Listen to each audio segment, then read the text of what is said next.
could explain that for the people. People would like to know how that came about. They want to know. Hold on, we got to fix the background up. It's not Nick's rehab right now. I sound way too chill right now, huh? Way too chill, huh? Greased his beard up.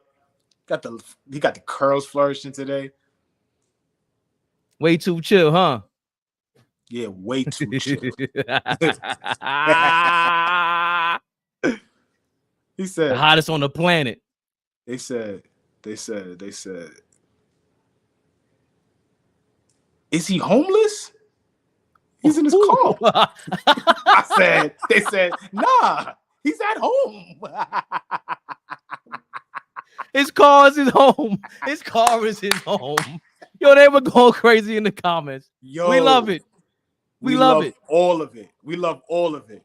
He had one of his little minions jumping on joint right now talking about, yo, you ain't say nothing to kill. We gonna let up. See, man, we're not interested in your comments, in your opinions. That's what he told us. We're interested in your opinions. That's why you in our comments, meathead. We're minions, mere mortals. Sorry. They said you trying to go off clout. How could you be clout? Imagine I am. Yeah, I am. What are you talking about? Imagine that, right? That's what the game is about, man. They say it's about clout. When you get it, what you gonna do with it? Allball TV. They scared, but I'm not. They don't like comentario. Y suscribe.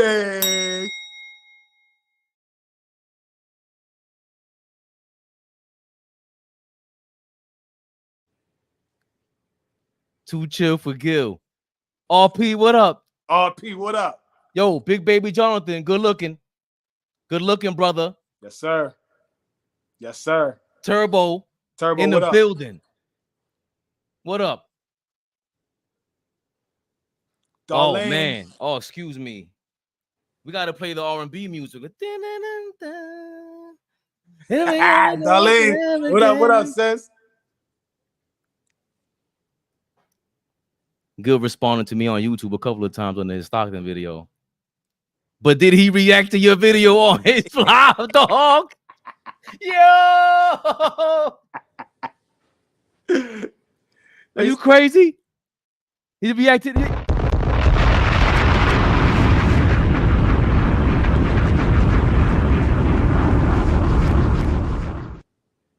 Big Flea, you don't gotta wait for the sound effects. We ain't got that kind of money over here. We ain't got that type of paper. Not yet. I live out my car, B. They said, what is he, homeless? He said, nah, he at home.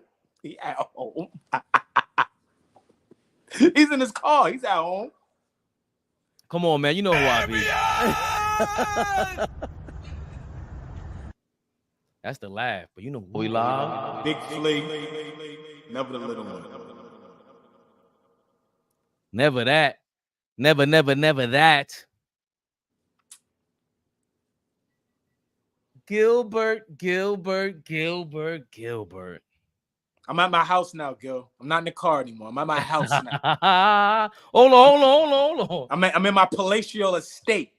Oh, let me get right. Before I go back to the table for a one-liner. You heard me? You heard me? Huh? You can zoom in on the glasses, Gil. He was mad at the glasses. I don't know why. What happened? You might see something fine walking by. What's wrong with you, Gil? Yeah. What you doing? You ain't the only one out here. What you Look at my glasses. Look at my glasses. I'm back active. Active. Very. No chill, Gil. Now, you know us, man. We nothing but a bunch of old men over here, man. I was taking a nap. 1:30 Eastern time, maybe 2:30 Eastern time. Two called me like, yo, Big Baby Jonathan. Shout out to Big Baby Jonathan, West Coast shout love. Out to Big Baby Jonathan. Big Baby Jonathan just called me. He said, Gilbert Arenas is getting at y'all on YouTube. I said, what? Look at my phone like, oh, he is. Is this real? Oh, it was real. Shedding them thug tears. When I sent it to my man first said, is this AI or is this What is this? I said, nah, this is real. This is y'all up to your shenanigans. Everything we do is not just for shenanigans, okay, guys? 13,000 views.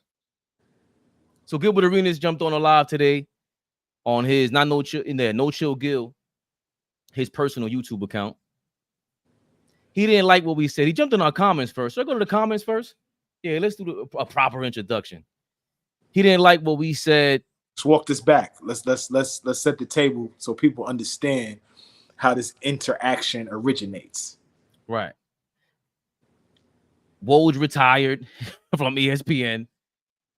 Gilbert Arenas goes crazy on him. Not even crazy. All he said was like, yo, Woj was moving on to his alma mater, the school he went to, and he's going to be a general manager. We don't even know what the hell he's going to be. And the first thing Gilbert Arenas says, he don't know nothing about basketball anyway, right?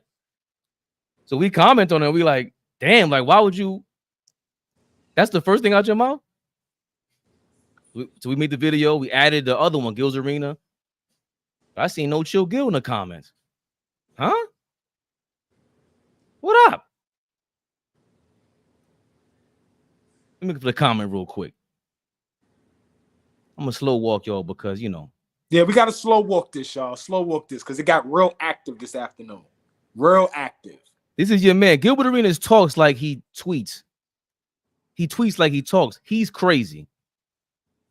He said, oh, no, y'all think those guys know actual sports? Sorry to tell you, 99% of what they say comes from the producers, giving them the answers or telling them what they like to say. Like on our show, Joe, that'll be Josiah, has an earpiece. Shout out to Josiah with West Coast Love. Joe has an earpiece in, so communicate with the 3 or 4 producers so he can correct us if we get something wrong because they were on computers fact-checking. He breaks information that is leaked to him. That's not knowing sports. That's knowing the right GM. Allball TV official response. Laughing my ass off. Thanks for the response. Means a lot, but sometimes you don't know what the hell y'all be talking about. We don't need to keep being great. By the way, no one goes to Woj to learn about a 1-4 flat. We got a million channels teaching us about a pack-the-line defense and just one Woj. Let's go Knicks, baby. He did respond to this. Oh, there's another response over here.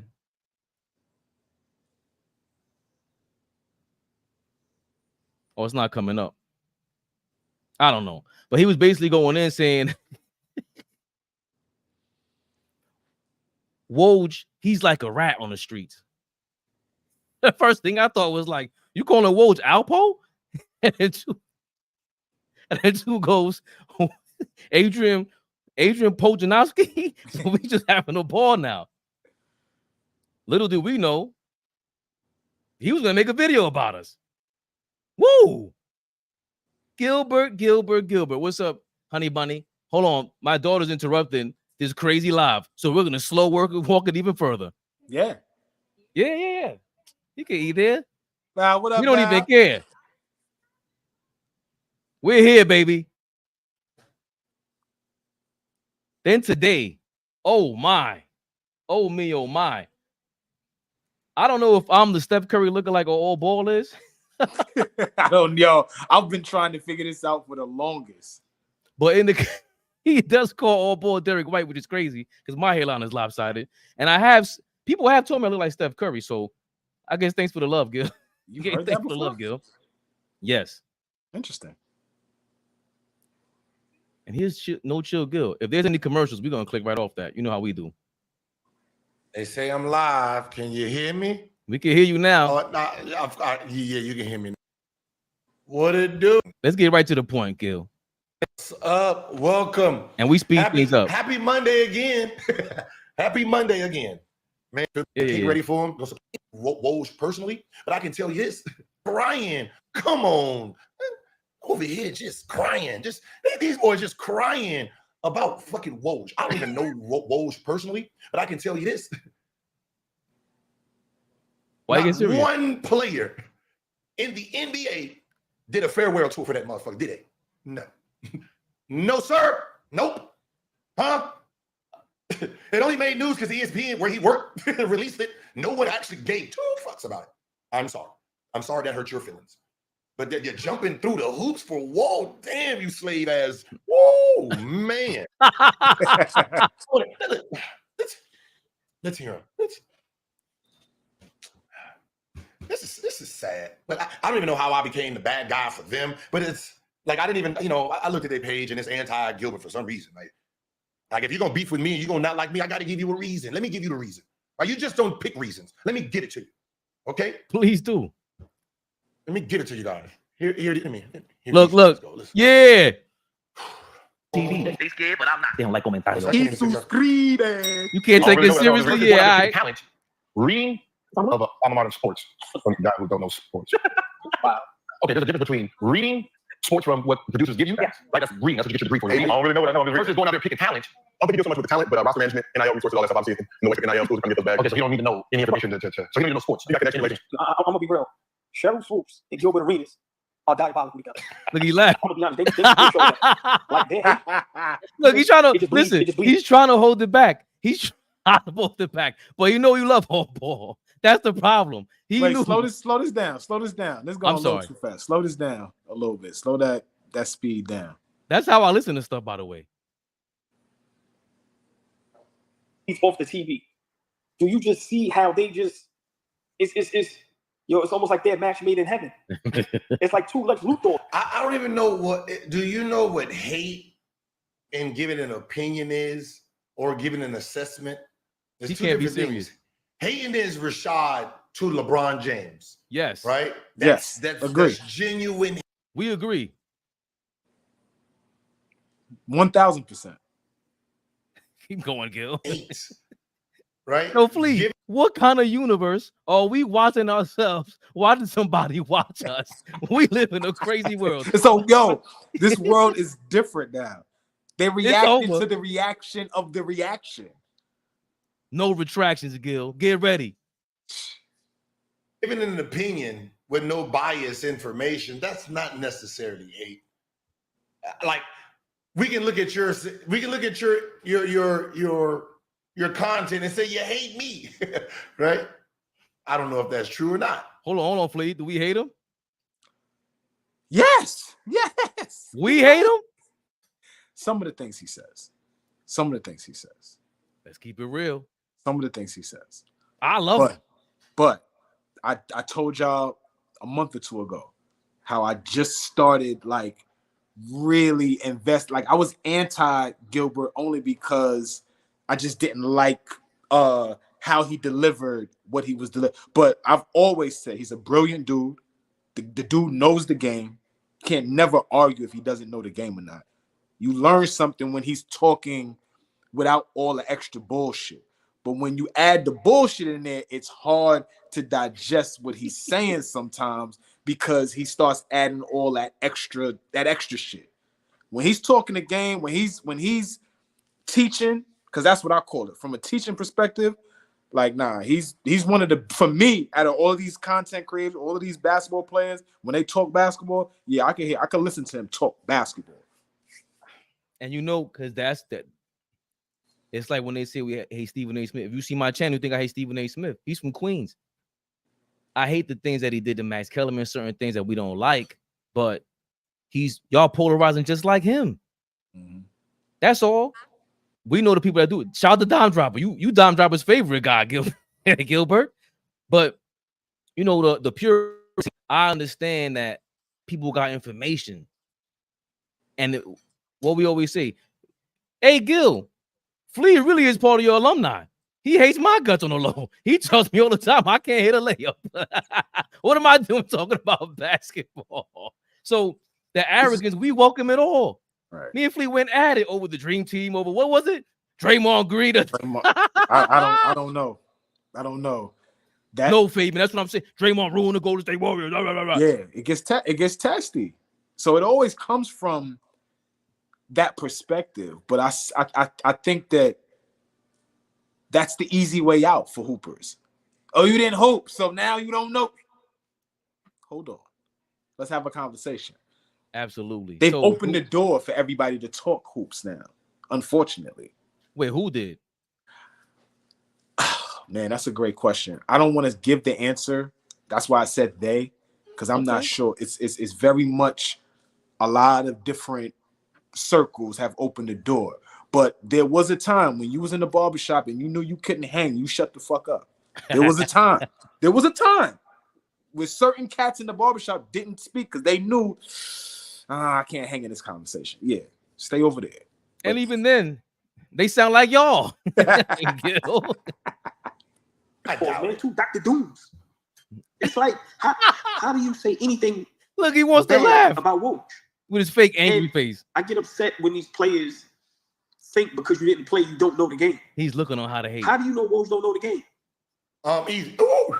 Look, he was looking. He was waiting for I'm gonna it. go back and say because he didn't play it, so he doesn't know it. People can't see it.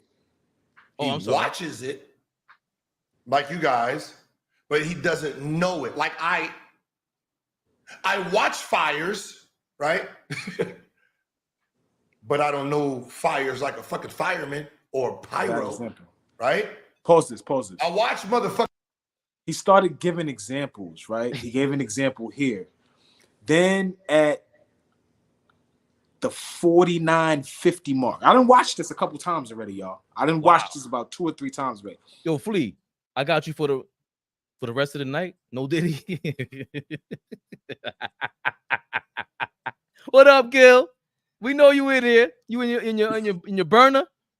Yeah, he got to be on this burner. He ain't in here regular Gil. Nah. He might be busy. Remember, it's 5 o'clock. I'm sorry. So he had a couple of examples. You watched it several times.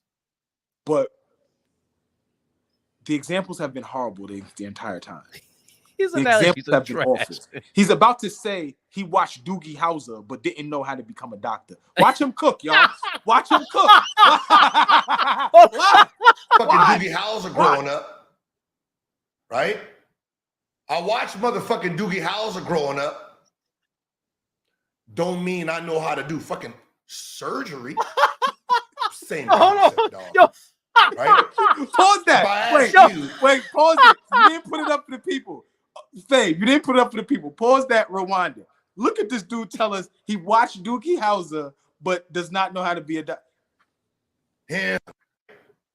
I watched motherfucking Doogie Howser growing up. It's not up. I can't put it anymore. I know how to do fucking surgery. Same concept, dog. Right? Oh, if I asked you, him, Rob Parker, just a little snipe for him, just. You threw a shot at, yo, hold on. What was the show? I didn't put it on here. What was the show? What you meant with Anthony Anderson back in the day? Anthony on Channel 4? Hang Time. Yo, please. I watch Hang Time. That don't mean I. What are you talking about? What are you talking about? What are you talking about? He said I watched Doogie Howser. I watched Will Smith on First Prince of Bel-Air. Now I think I know how to play. Shut up, Gil. That was garbage. That was awful. Some of these examples he's given, god awful. Awful. I watch Fires. Just to remind him that, motherfucker, I know you still out there. Do you think they've ever been inside an NBA practice? And I think you need to understand that concept.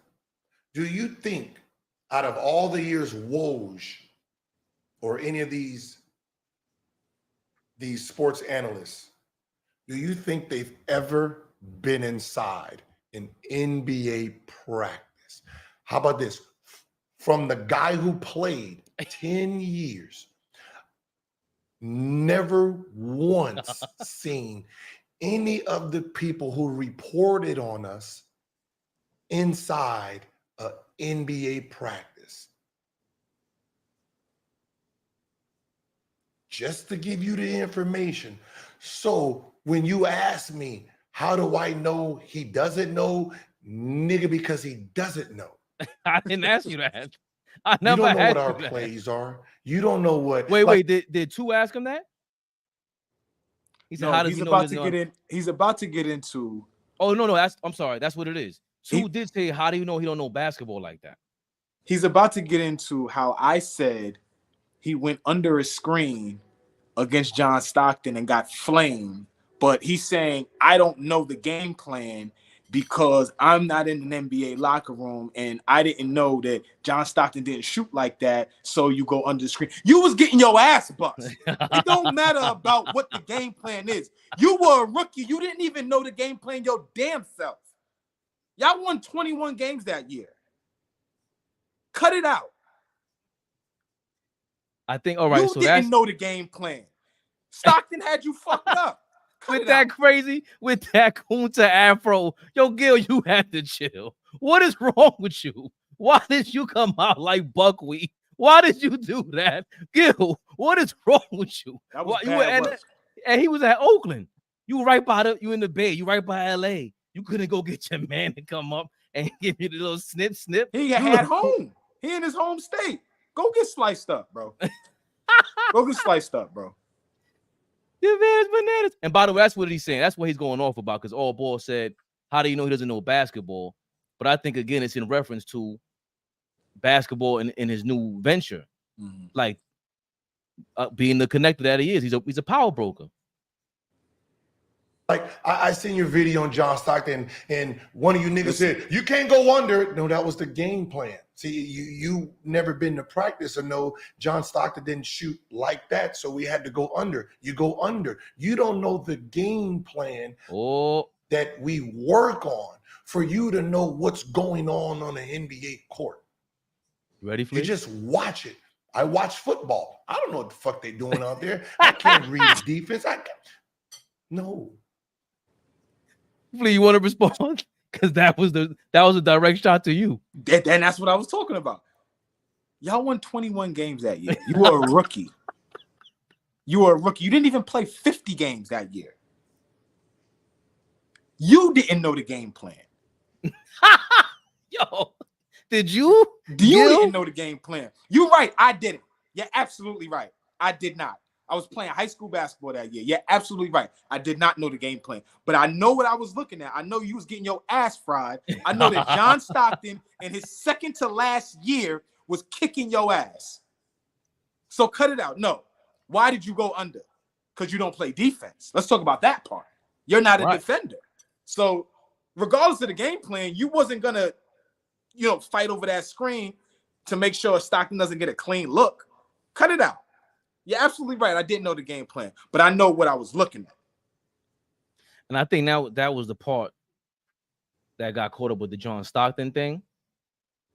It's always been the way you talk about the old school and you kind of leave them off the list. Like the way we seen JJ Redick is, we like y'all. I rock with y'all. I always watch you. I love JJ Redick. But there was this agenda, and we know it, the Clutch Sports agenda. Whether you with Clutch or not, I don't know. But I know you do it for clicks, bro. Stop it. You get the response. So with the John Stockton thing, it was, I'm going to say something crazy about the old school dude, and I'm going to say I gave him 26. I think it was my rookie year. No, that was your second year. The year that you played 82 games. The year that you was a most improved player of the league. The year that you started to ascend, and you finally looking like what you were supposed to be drafted to. Let's not forget, you underachieved yourself. You were not supposed to be a second-round pick. You were supposed to be a lottery pick, my brother. These are your words, not mine. And that's the bottom line. Because it's the agenda against the old. It was what you were implying. That because he was, I would have killed John Stockton. He was 39. He was 39. But you give LeBron all the praises in the world. Ball's not here to hit on LeBron. But if we're giving LeBron props for playing at 40 in the year 2024, how can we not give John Stockton props for playing at 40 years old? And that was 2004. That was 20 years ago. That wasn't normal. Like, that's insane. That's insane. Point guards didn't play 20 years. I don't care players didn't play 20 years. What Robert Parrish did, what Kareem did, what some of those guys did. Tree Rollins, Kevin Willis. Like, why we remember some of these guys' names? Yeah, they were great players, but the longevity was few and far between. At least when I was growing up watching the NBA, it wasn't normal for guys to play 15, 20 years long. Not everybody was doing that. Here goes another moron that just leaked in from the Gilbert Arenas comments. You must be stupid if you think you know more than an NBA player. Who said that? Nobody said nothing like that, Daryl, with 2 R's. Oh, man. We just said we watched the show for all the props in the world, but if you make a mistake, we're going to be on you. And that's how the YouTube world is. It is what it is. Like I said, they've opened the door for guys like us and guys like you, Daryl. Daryl. To come and talk the game that will never play at their level. Yeah, man. But this is the world we live in right now. 24 hours social media and sports media carousel. You have access to some people that you would never have access to a day in your life, Daryl. If there wasn't no Instagram, no YouTube, no nothing, you would not have access to the people that we actually have access to now, Daryl. You happy, Daryl? Okay, you got your love tonight, Daryl. You got some attention? Huh? Need a hug? Dickhead Daryl. Go ahead, dickhead Daryl. All right now. All right now. Blame on. So because he's never been inside of a locker room, he's never been inside of a practice, he's never done that. He just watches the game itself. Hold on. So he's allowed to assume about you? I don't know what I'm talking about. I've never been around the game of basketball, whatever level it is. I've never been around. I've never seen it. I've never been up close on it to know the intricacies of what's going on. But here's what I'm saying. They do the same thing about everything. We all do the same thing. That's all you proving to us. Look at his face. He's so passionate. He's so passionate about us. Like you. And then you report on it and give your takes.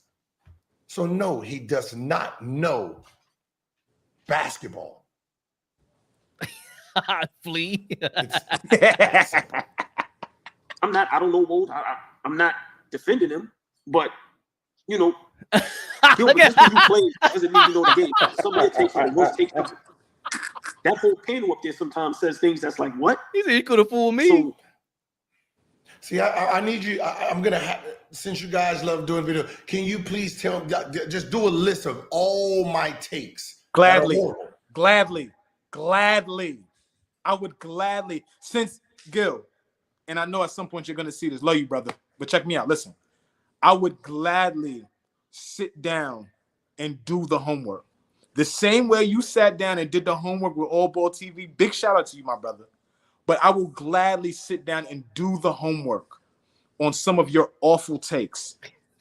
Again, I love listening to you talk the game of basketball. But when you start saying stuff off the whim, yes, you start bugging. And I can write a laundry list. Yes, I will do the homework. Gladly. Done. Homework will be turned in shortly. I'll hold off on that because he was talking about the Knicks. That's what I want to get to because that's when he thinks he's slick. Because he's already off on the wrong foot. Once again, he got triggered by Allball saying, how you know he doesn't know the game? It's that and the third. We were just saying, how do you kick a legend out the game like that? How do you kick him while he's down, out and about? And he'll get into why he left or whatever, but he's still stuck on the fact that how do you know Woj knows the game? Oh,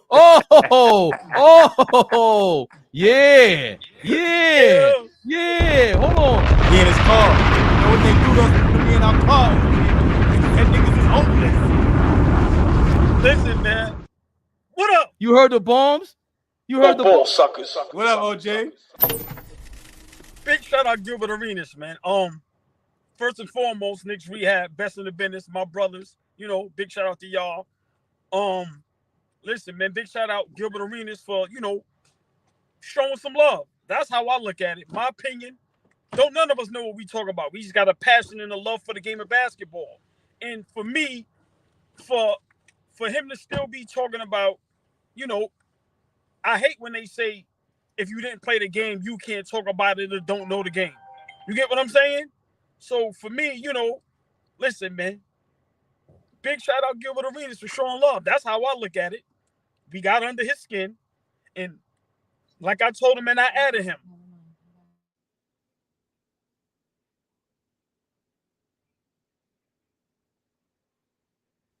Allball will be back after a Allball, he's going to tap back in. We lost OG for a second. Chat, Fade, Allball, Flea, Queens in the building. Yes, sir. I got the juice now. Mizak, Saponi. Hold on. Our guy is here. What happened? Zeke Jackson is in the building, y'all. Zeke, we responding to Gilbert Arenas, responding to us. That's what we doing, Zeke. How are you and the missus, Zeke? What's up to the Jackson family? Big shout out to the Jackson family. Big Zeke. Allball trying to say, because we got under his skin. Oh, no. There was one man that got under his skin, and you could tell. Oh, my God. Allball, we are in. How much time you got, Allball? Because I'm going for the whole night responding to this. No, I know. Listen, man. Like I said, my whole thing is this. OG, is that you, nigga? Yo, I ain't gonna lie, Uncle. he was flaming us, right? I loved it, but like I said, my whole thing is big up some of the platforms that you do like. You don't have to like us. I respect that. That's a fact. That's a But fact. don't You ain't tell got some to. of us that been loving the game and watching the game since we can remember that we don't know the game and can't talk about the game. Nobody's 100% correct.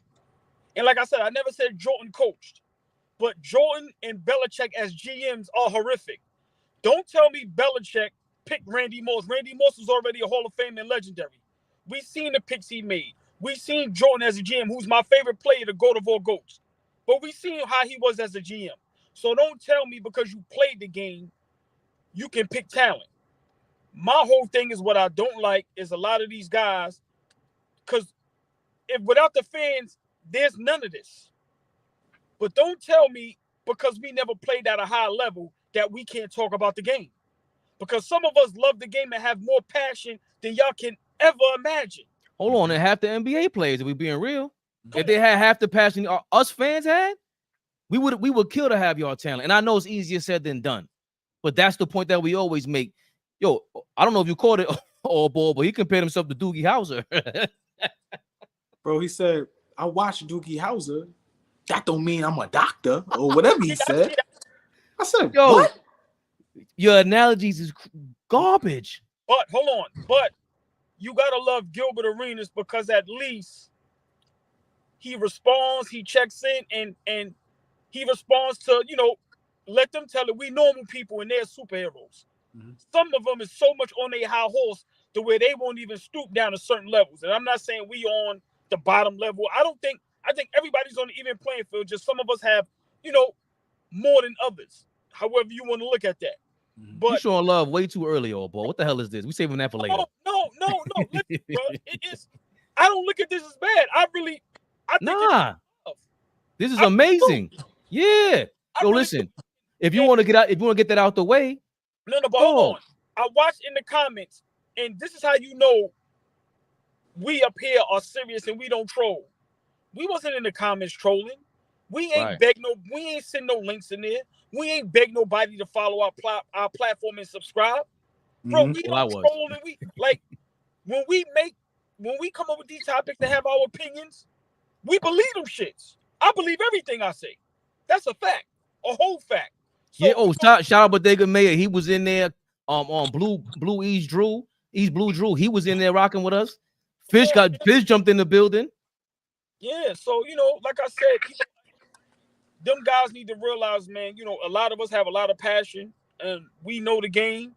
And they need to realize if they watch all of our platforms from Instagram, Facebook to YouTube, X, a lot of topics that they talk about, we've been discussing 2 years ago. It's a fact. A lot of the opinions and the things they come up with, we've been talking about forever. The comparisons, the bum coaches, the bum players. We've been saying that type of stuff. So, I just want them to stop saying because you didn't play at a certain level, you can't talk about the game and don't know the game. That is very unfair to the whole world. Because like I said, I'm going to say it again. I don't think nobody loves basketball more than me. I'm dead serious. I don't have to make a dime off of this.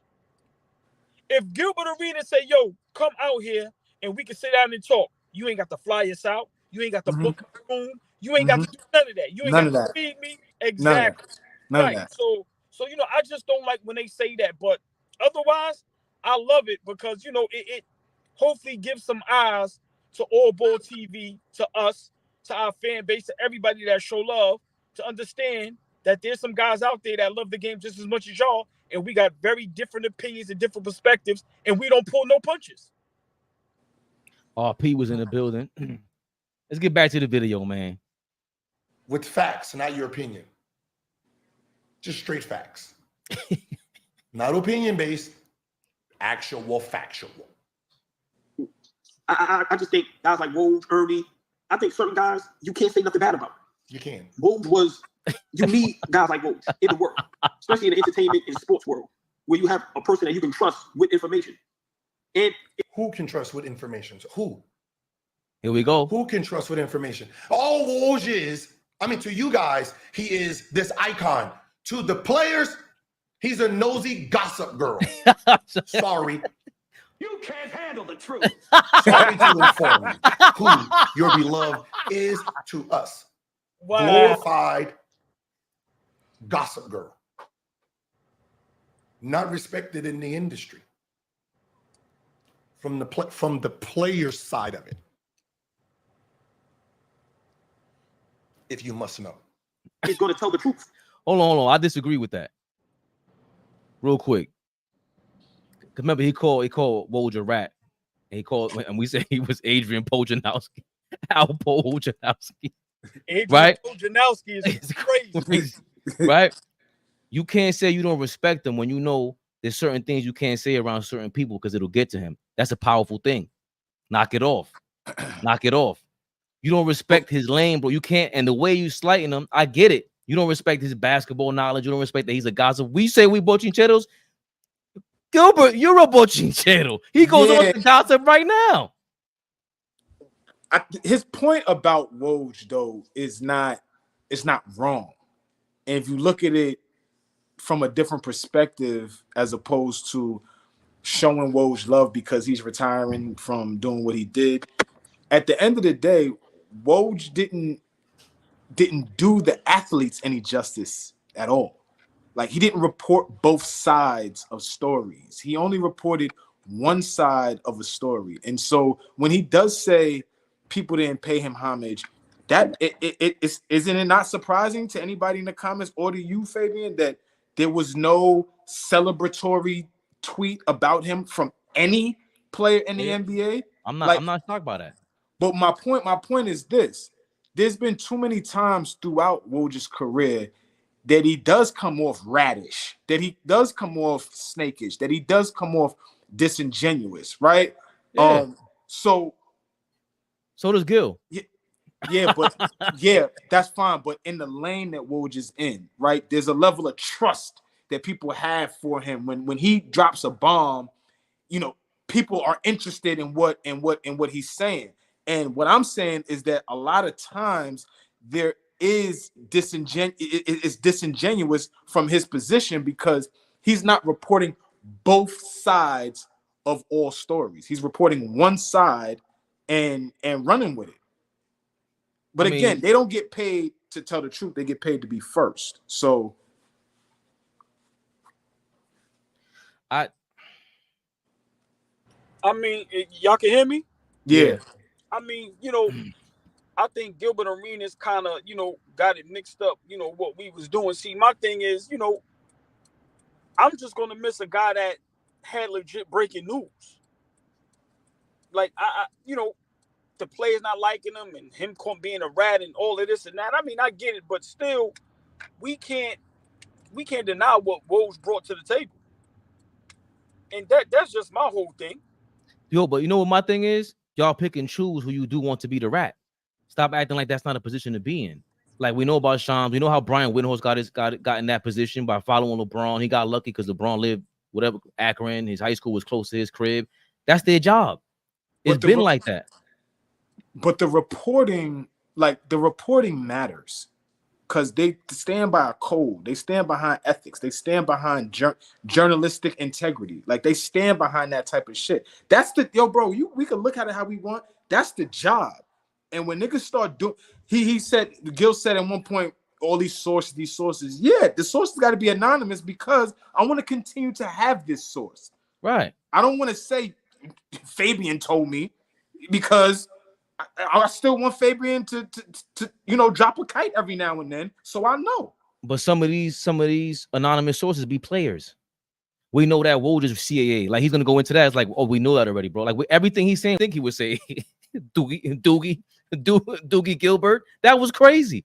So I think it's cool when Michael Jordan has Nike and he could put Sports Illustrated in the chokehold, but then when Sam Smith comes out with the book, you put you blackball them, or they follow you to Atlantic City. You want to throw a fit.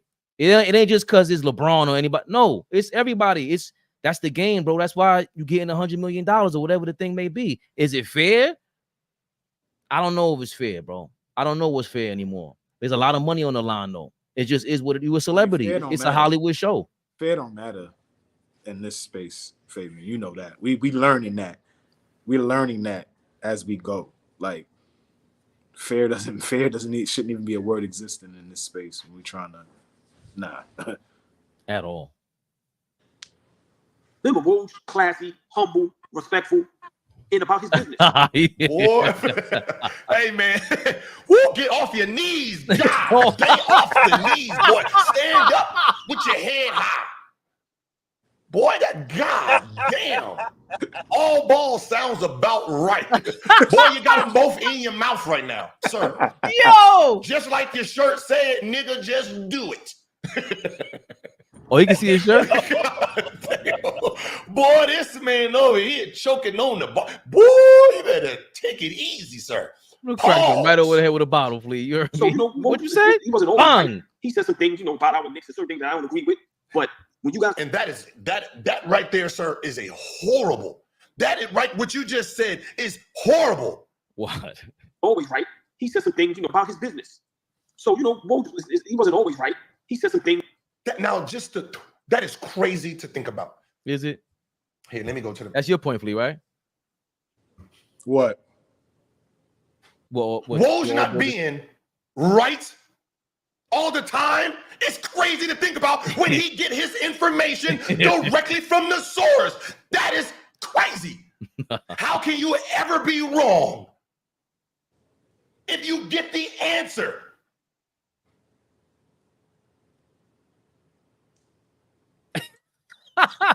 He's so serious. I'll tell you. Yo, boy, hit a nerve, man. How when he's wrong. How is he wrong, Gilbert? About our Knicks and certain things that I don't agree with. But when you got somebody that can break news the right way, the respectful way, I don't see how Gilbert Arenas can say anything bad about Woj. That's crazy. That's like, yeah. Nah, I just think he knows. See, he didn't even spit after that. He for sure swallowed. Oh, he knows what that means. You don't know nothing about basketball. I don't know if they have a prior beef. Oh, the golf Stephen A. Smith beef. And I'll play another video in a second about whichever Smith up there and Stephen A. Smith. We know Stephen A. Smith. He's so high profile. We know his beefs. Woj is high profile, but he's not visible every morning 10 a.m. He's on Twitter all day long. Fabian, real quick. Robert Paulson makes a great point. Michael Jordan, Bill Belichick, both are considered the GOAT at their position. Some people consider Bill Belichick the greatest coach ever. A lot of people consider Michael Jordan the greatest coach ever. Have you ever seen them pick talent? Great coach, Michael Jordan. Is he talking about Michael Jeffrey Jordan? He talking about the GOAT? Yeah, he misspoke. Yo, calm down. He just misspoke. Michael Jordan That's what coach. I was saying. I was like, oh, I'm gonna let it slide. They know what I'm talking. Right. They know what we're talking about. Right. Yeah. Have you ever seen them pick talent? You see the talent they pick? Right. Right. Oh my God! And then you got his yes man up here talking about right. Michael Jordan. Okay. As an owner, whoo, trust me, he don't know what he's looking at. When you know what? I'm gonna give him some credit, and I'm gonna tell you the reason why someone like Michael Jordan is not successful on talent. Michael Jordan is so gifted mentally. There's certain guys that their brains are moving at such a high level. When they're picking talent off the things that they worked on for them to be great, right? Not what made them great. See, Jordan can't teach 48-inch vertical. Your man is lying. Muscles. His his fast his way of moving in the East Blue Juice said, yes, man, yeah, that's me.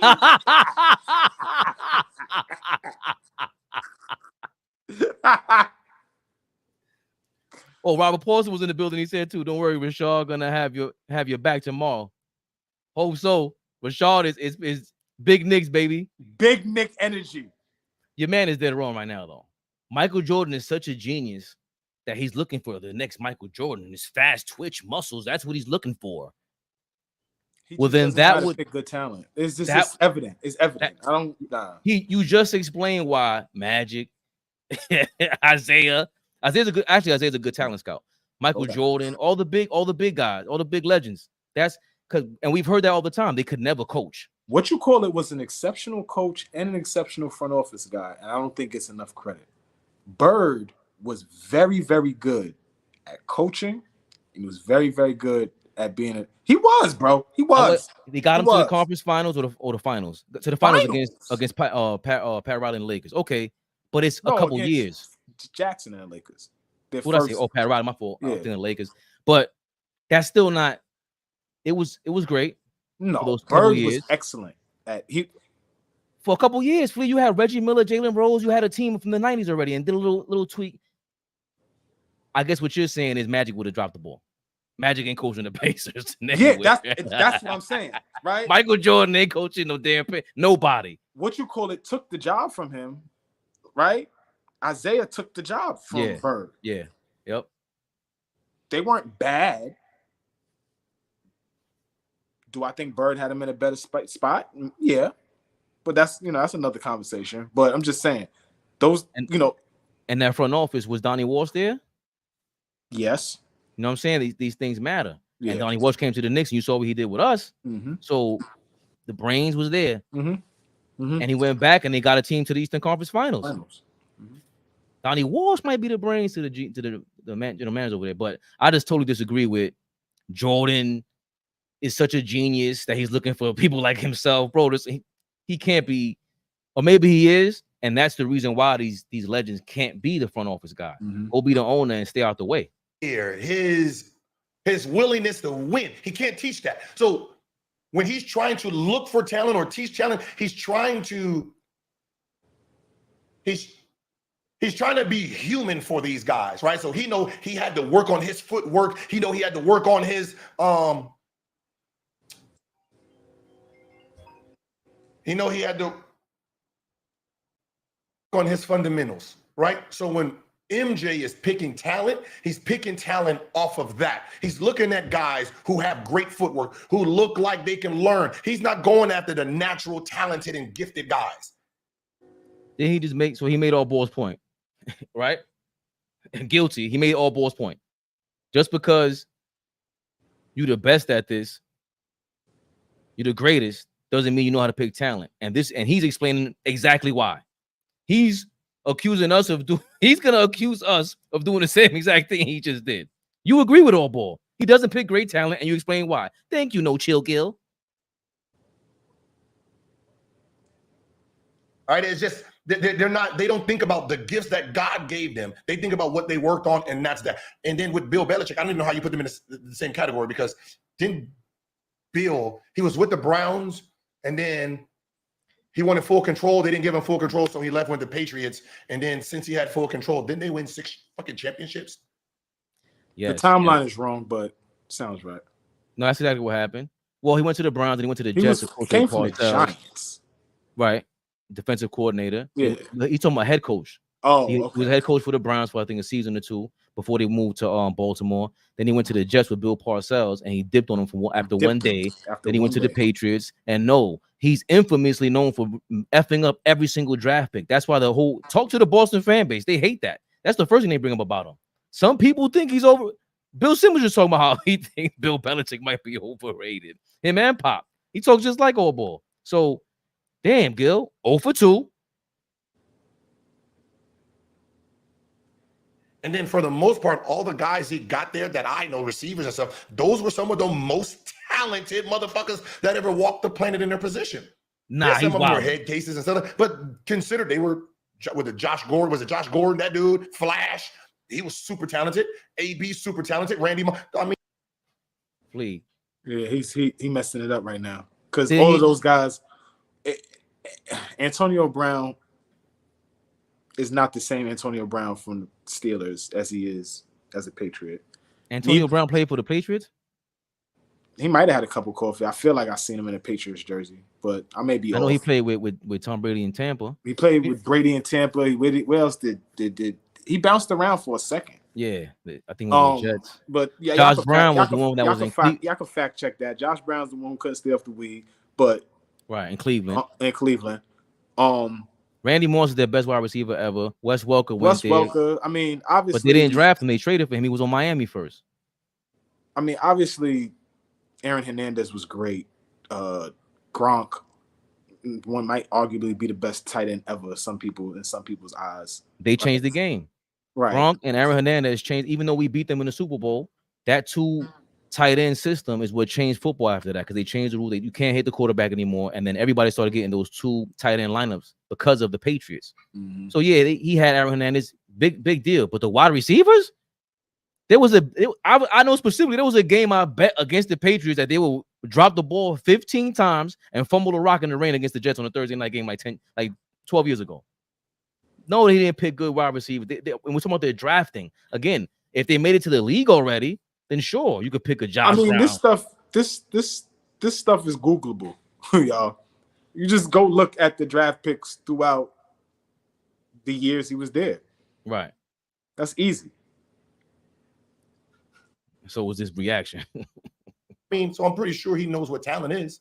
So I don't know where you're going with that one. And we talking about the defensive genius schemer. Some of the greatest minds in sports in their field.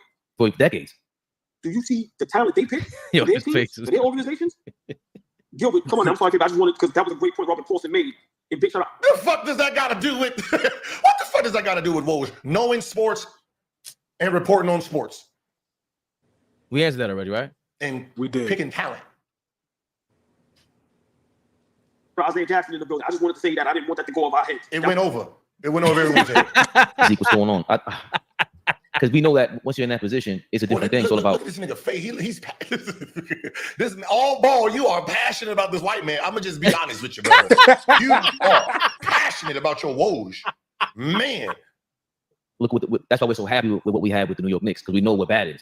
And again, that's why shout out to Don Draper.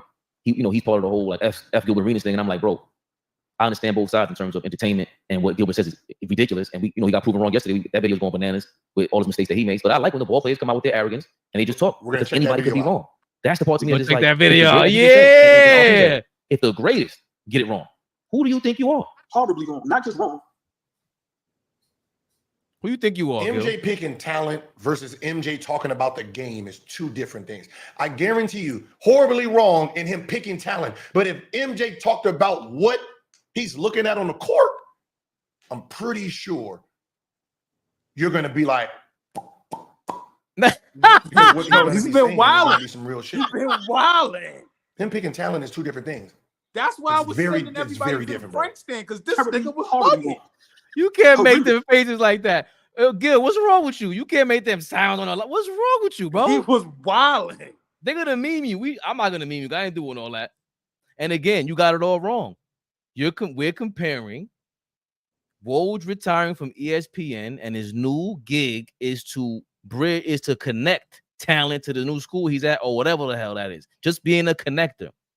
We're comparing that to Michael Jordan being in the same position, knowing the game, and failing at it, failing to bridge the gap between talent and bringing him to the school, bring him to a professional team, not a college. You think Woj ain't got connections? And that's my problem with this, Flea.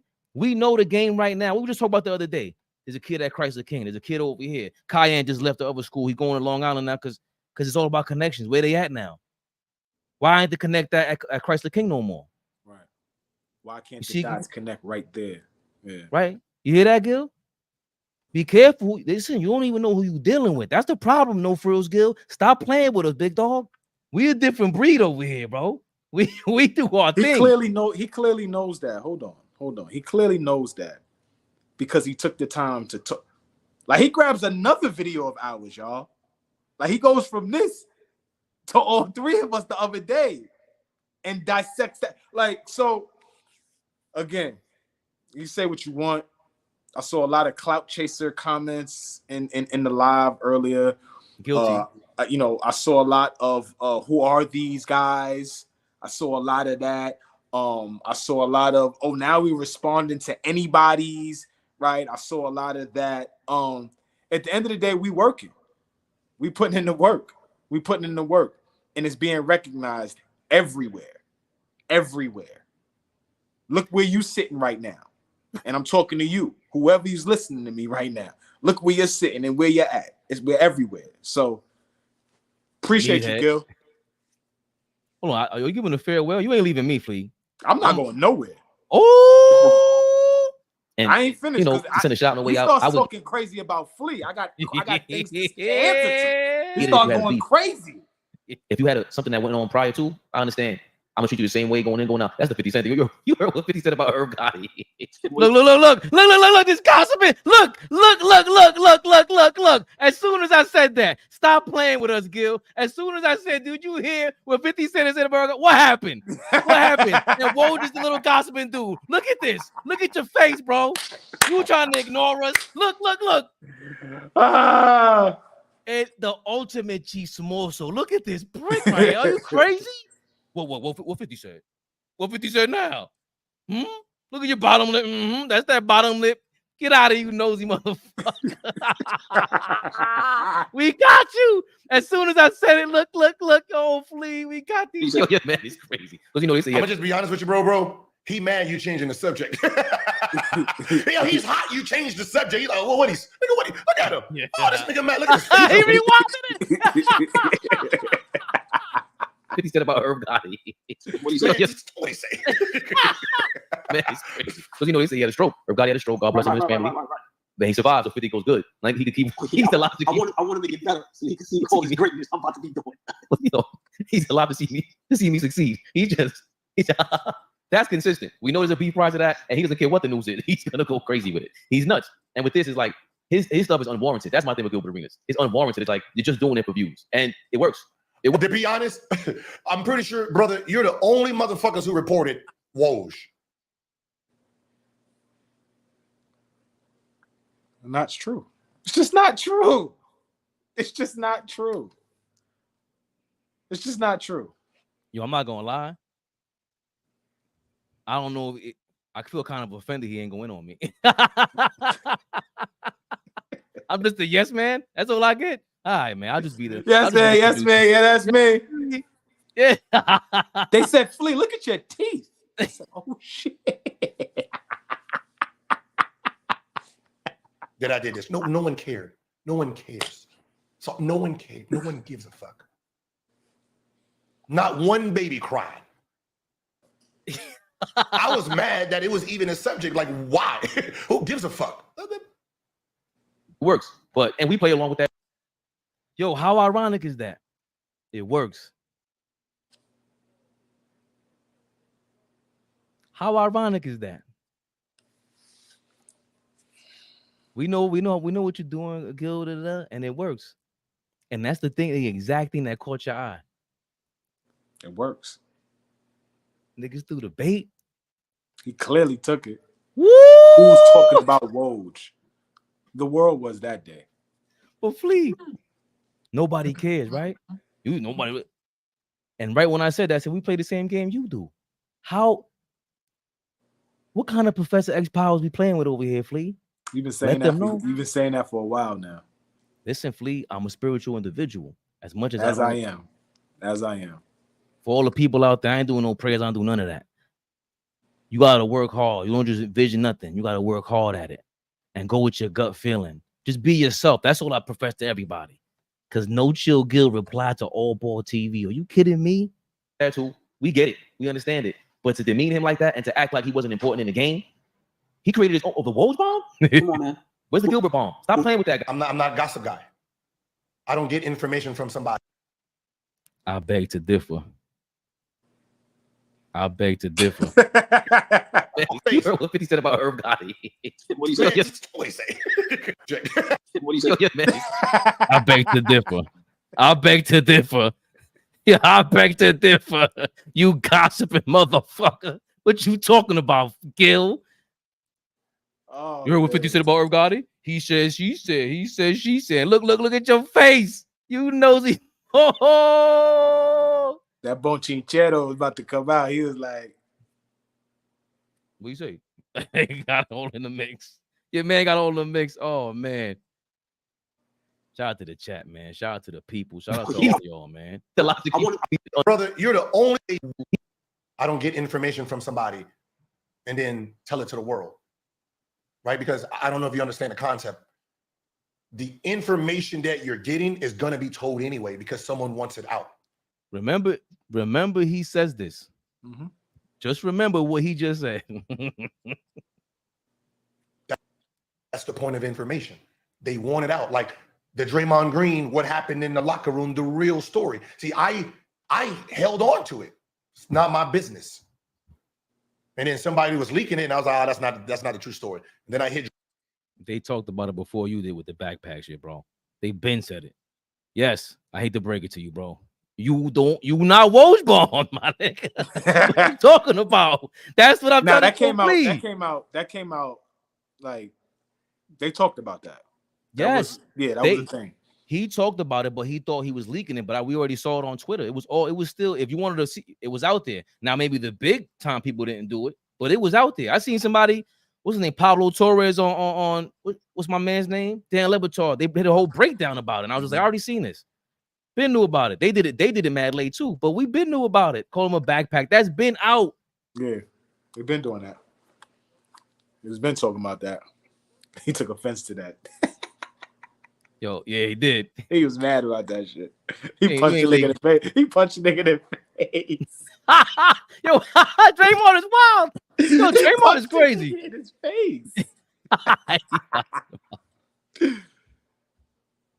Draymond, hey, can I go ahead and I hit the source? Hey, can I go ahead and throw it out there before, kind of tweak it a little bit? Yeah, of course. They already leaked it. Don't you guys think I'm getting paid by Clutch? Then that means I would get all information. He's so I so don't know sensitive. what is what. Well, I don't sit there and gossip. It's gossiping. God, where's your sources? When Woj came with some type of news, you was Hold on. Oh my God. I'm sorry, please. I don't sit there and gossip. I don't want to repeat any names, but isn't there a certain I would have never known this. Isn't there a certain player in Houston who just got an elder young lady impregnated, who may have had some dealings with said person on the screen that we watching? This guy. And he was in the back of the truck. Swaggy P was in the front. They giggling and they get like two little girls. Shut up! I ain't want to pull that up on you, Gil. Exactly, East Blue Jew, but I don't hide it. That's my biggest issue with dudes, and you know that, Flea. Men gossip more than women. It's the truth. It's the truth. Men hate. Shout out to my guy Ryan. You know my guy Rob. Big shout out to Ryan. We love Ryan. He hit me with some shit the other day. Oh, because of the Caitlin Clark thing. Say the big hate. Women hate crazy. And I said, yeah, it's true, but it happens with men. He goes, yo, men hide it better.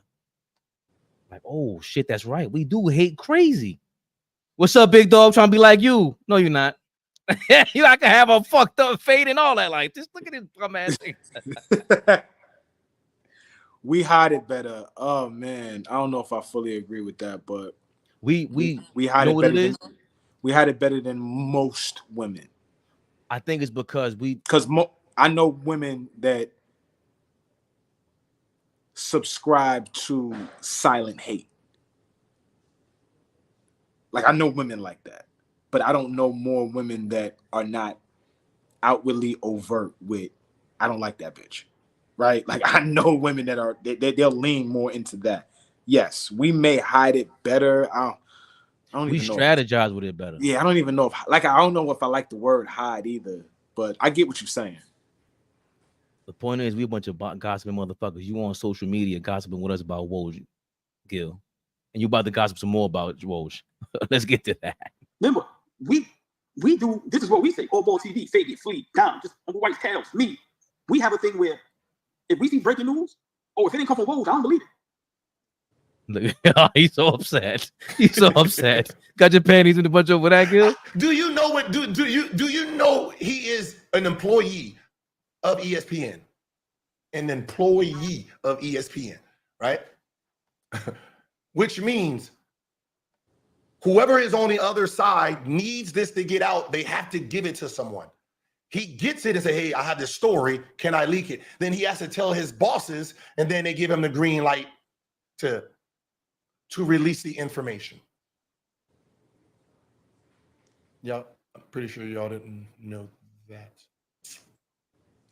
He thought that was exclusive information. Yeah, like I don't know. I don't know, gang. I don't know. Gil, come on, Gil. Sources. Do you know what sources means? That means someone else, right? A source is someone else. Nah, Gil. Breaking news means someone's giving him the information and then he's giving it to his platform. You don't say. He doesn't have to know what's going on. He just relays the message. right? Oh, how about this? Oh, Let's treat him like a paper boy, right? Remember back in the day, paper boy? Y'all remember the paper boy, right? Right? He rides his bike and then pushes the paper to you, right? They deliver the paper front, huh? Allball. You expected at 4 a.m. He gives it to you at 3 a.m., right? An hour earlier than the last nigga. So you love this paper boy. Wouldn't you? What is this guy talking about? Actually have to know what's inside the goddamn newspaper for him to deliver it to you, for you to like him. You know why? How dumb that sounds? You know how dumb that sounds, especially in this era when gambling is going all over the place? Gilbert. Fuck you think you dealing with, bro? We ain't no normal dudes, my dude. Chill out. Information is not important. How fast you get the information not important. Listen, man, you tried us, but every analogy falling on your face. Bad. Just bad. You Doogie Howser, you a paper boy. What are you talking about? He compared Linsanity and Melo to our current Knicks situation and guys coming back from injury. It's just bad. But we need, again, anybody could come on this platform and have the same discussion. And that was Allball's point before. Right. I could have came up with that topic. I throw it out to you, be like, yo, Fabian, shut the fuck up. Yeah. That's what this is for. This ain't about kicking you and I play ball and you don't even know Woj don't know what he's talking about. Anybody on YouTube right now will pay to have a Woj connect. What are you talking about? Woj is your connect? Yeah, okay. CAA's is connect, correct? CAA's with the godson. Brunson's running the organization, correct? Like, you think I'll show you love later. Dot connector. No. He just delivers it to you, sir. He thought he said something. That's horrendous, baby. He just delivers it, right? No matter who it is. Oh, he's watching Monday Night Football. Fucking paper. You're still gonna get your fucking breaking news.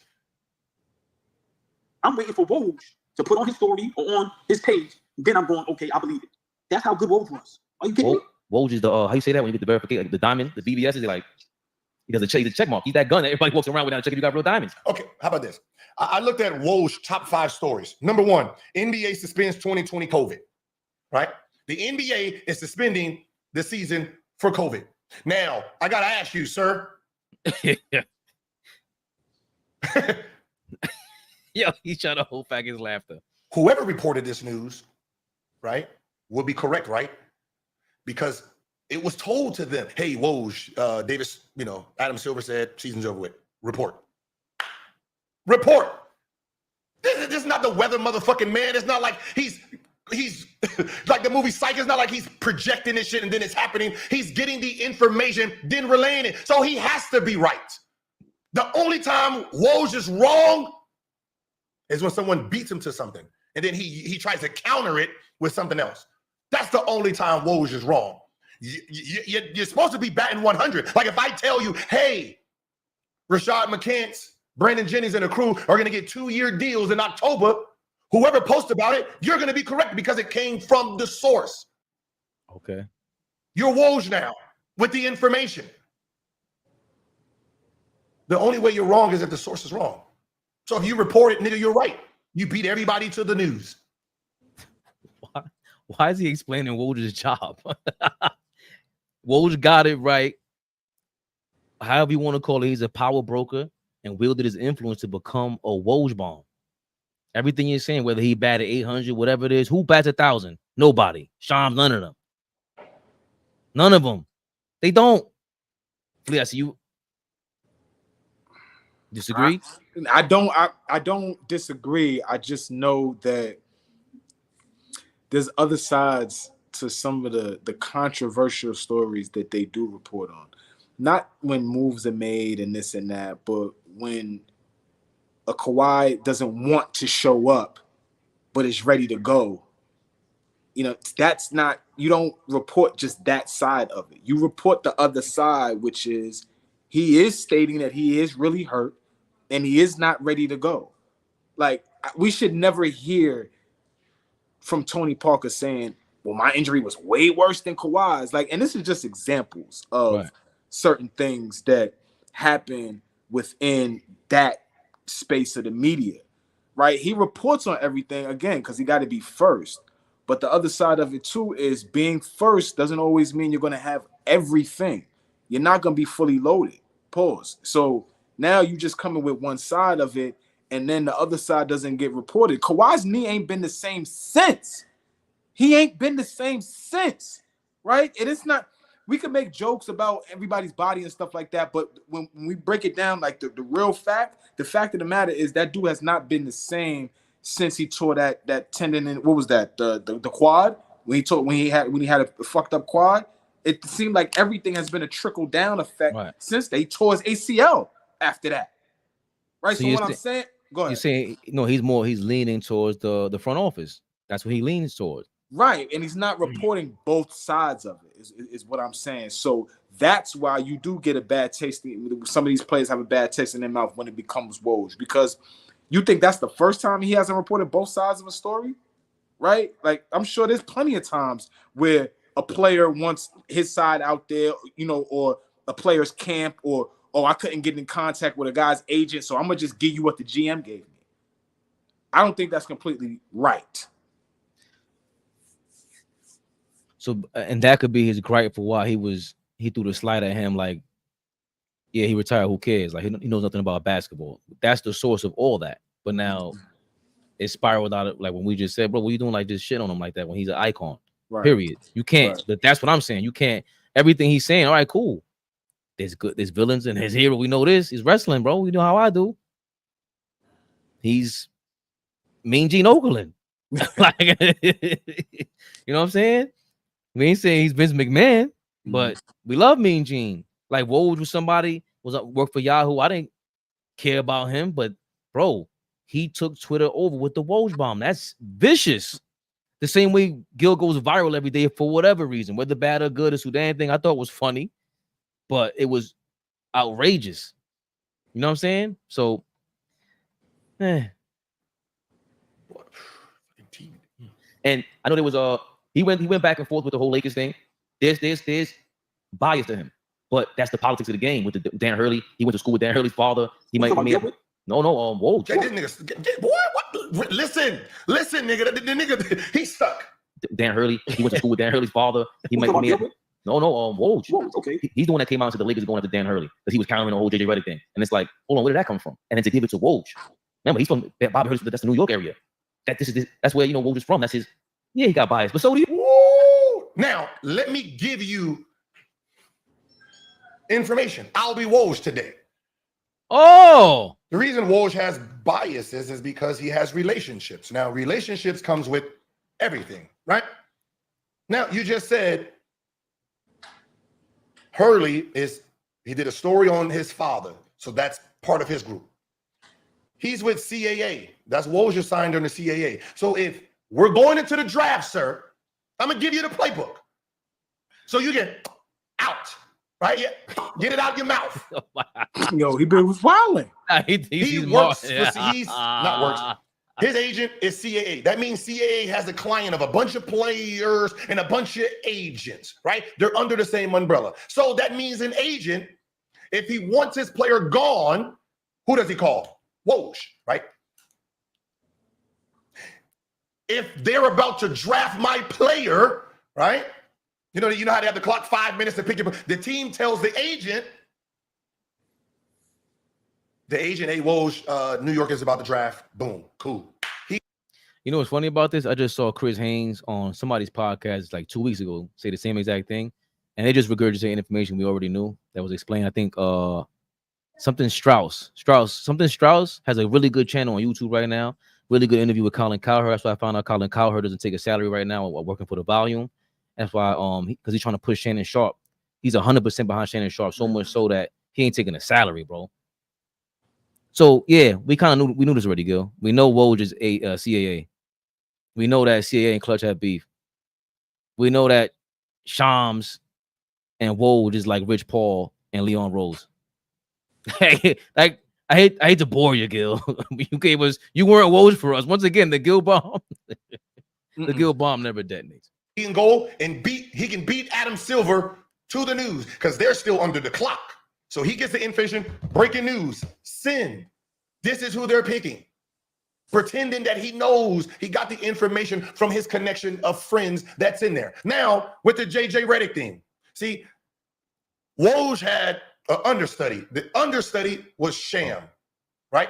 Him and Sham had a falling out because Sham beat him to a story, which pissed Woj off. They had a falling out. Now, here is the big thing with these two giants. Woj has agents and presidents of the team. Sham has the direct player. Now, that's very important, right? Here's why. I know if I like this team or that team, right? Like, okay, I got Lakers after me or I got Clippers after me. I like the Lakers. Fuck it. I'll call Shams, tell Shams. Sham beats him to the punch. And then I tell my agent. The agent is Woj's guy. See, so Shams gets the information first. That's why they've been feuding for so long. Now, this is what happened, sir. Sham reported the Lakers was after JJ Redick. Fuck! That motherfucker beat me to the punch. So who gave Woj the story? No one. Woj made it up. I called this shit from the beginning.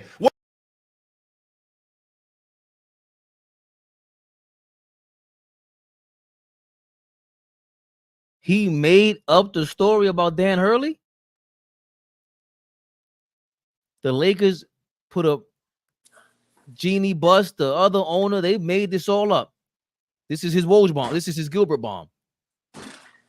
Dan Hurley flew his family out there. We just saw an interview where he went with his whole family to the Lakers facility.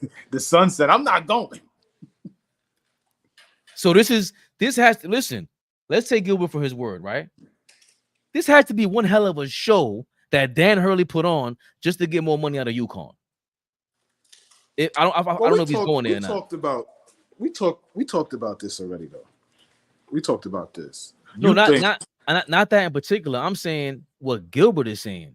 Like for him to say that that Woj straight up lied about Dan Hurley getting offered a job from the Lakers. The Lakers owners weren't divided on JJ Redick is LeBron's guy. I forgot the brother, not Cupcheck, the other owner, whatever Buss. Jerry? No, Jerry passed away. Not Jerry. No, I mean Jim Buss, the son. Jim. Yeah. They were saying like, yo, we at least got to go after somebody like we're not too sure about JJ because Jeannie's all over LeBron. The same way Shams is all over the players and he's with Clutch and he befriends them. Jeannie likes to play, hugging up on LeBron on the court and all that. But the brother was like, yo, I don't know. Exactly does, Bodega Mayor. Straight up. He did. That's what I said. Hold on to that fact. You gossiping about between Shams and Woj, and it's like, we know it already. Mm-hmm. That's unfortunate, man. Gil thought he was dropping bombs. You flaky. Without even, because it came from left field. He wanted to feel so important. He added the father's son. They was in the middle of negotiating. I remember Kenyon talking about it ain't always about money. And I said, man, get the fuck out of here. I know my Lakers. Nigga, we don't overpay for no fucking coach. It's a luxury to have this damn job. So there's no way they're paying a college coach who's never coached in the NBA that kind of money because of 2 college championships. Get the fuck out of here. Get the fuck out of here. You crazy as shit. Coach K don't count. I want to go back to how much. I want to go back to how much the Orlando Magic. If we could find out how much the Orlando Magic offered Billy Donovan after him winning those back-to-back titles and him getting that job, because he took the job. That's the part that people we forget. He took the job and then reneged on the job like a day later. But I don't ever remember what the contract was. What the numbers look like. 4 or 5 years. You got it? Million. I'm about to pull it up right now. 4 or 5 years. Hold on. And what year is that? 07. 07. Who wound up taking the job? Orlando. Wasn't it Stan Van Gundy? Van Gundy. Van Gundy took it, right? Scott Skiles. What does it say here? Birthday boy. Sporting Page said 5 years, $28 million. Okay. But he's saying the Lakers wouldn't do that. What I'm saying is that the Lakers offered Mike Krzyzewski. Yeah, they offered him back. How many rings Mike Krzyzewski had by them? Just to be fair. They offered him that job in 04. Right. Right. So Kobe was there 20 years exact. 04. So by 04, we had 3. Yeah, 3. He had 3 or 2. Because he got the one with Leitner and them, right? Then he has one. That was the first one. Grant. Yeah. Then he has one with Jay Will. They won a national title. Him, whoever's on, I forget who's on that team, but Jay Will, Boozer, Duhon. Battier, Duhon, something like that. I think Battier was there for one. I think Battier got one left and they got another one. Yeah, but I feel like by 2004 he may have 2, may have 3. Sporting Page said 5 years, 40 million from LA, and he had 3 chips by then. See, so 91, 92, and 01. Yeah, the 01 one was with Jay Will. Oh, so it was just one in the 2000s. Yeah. Oh, okay. And then the 91, 92 team, that's the Christian Laettner team.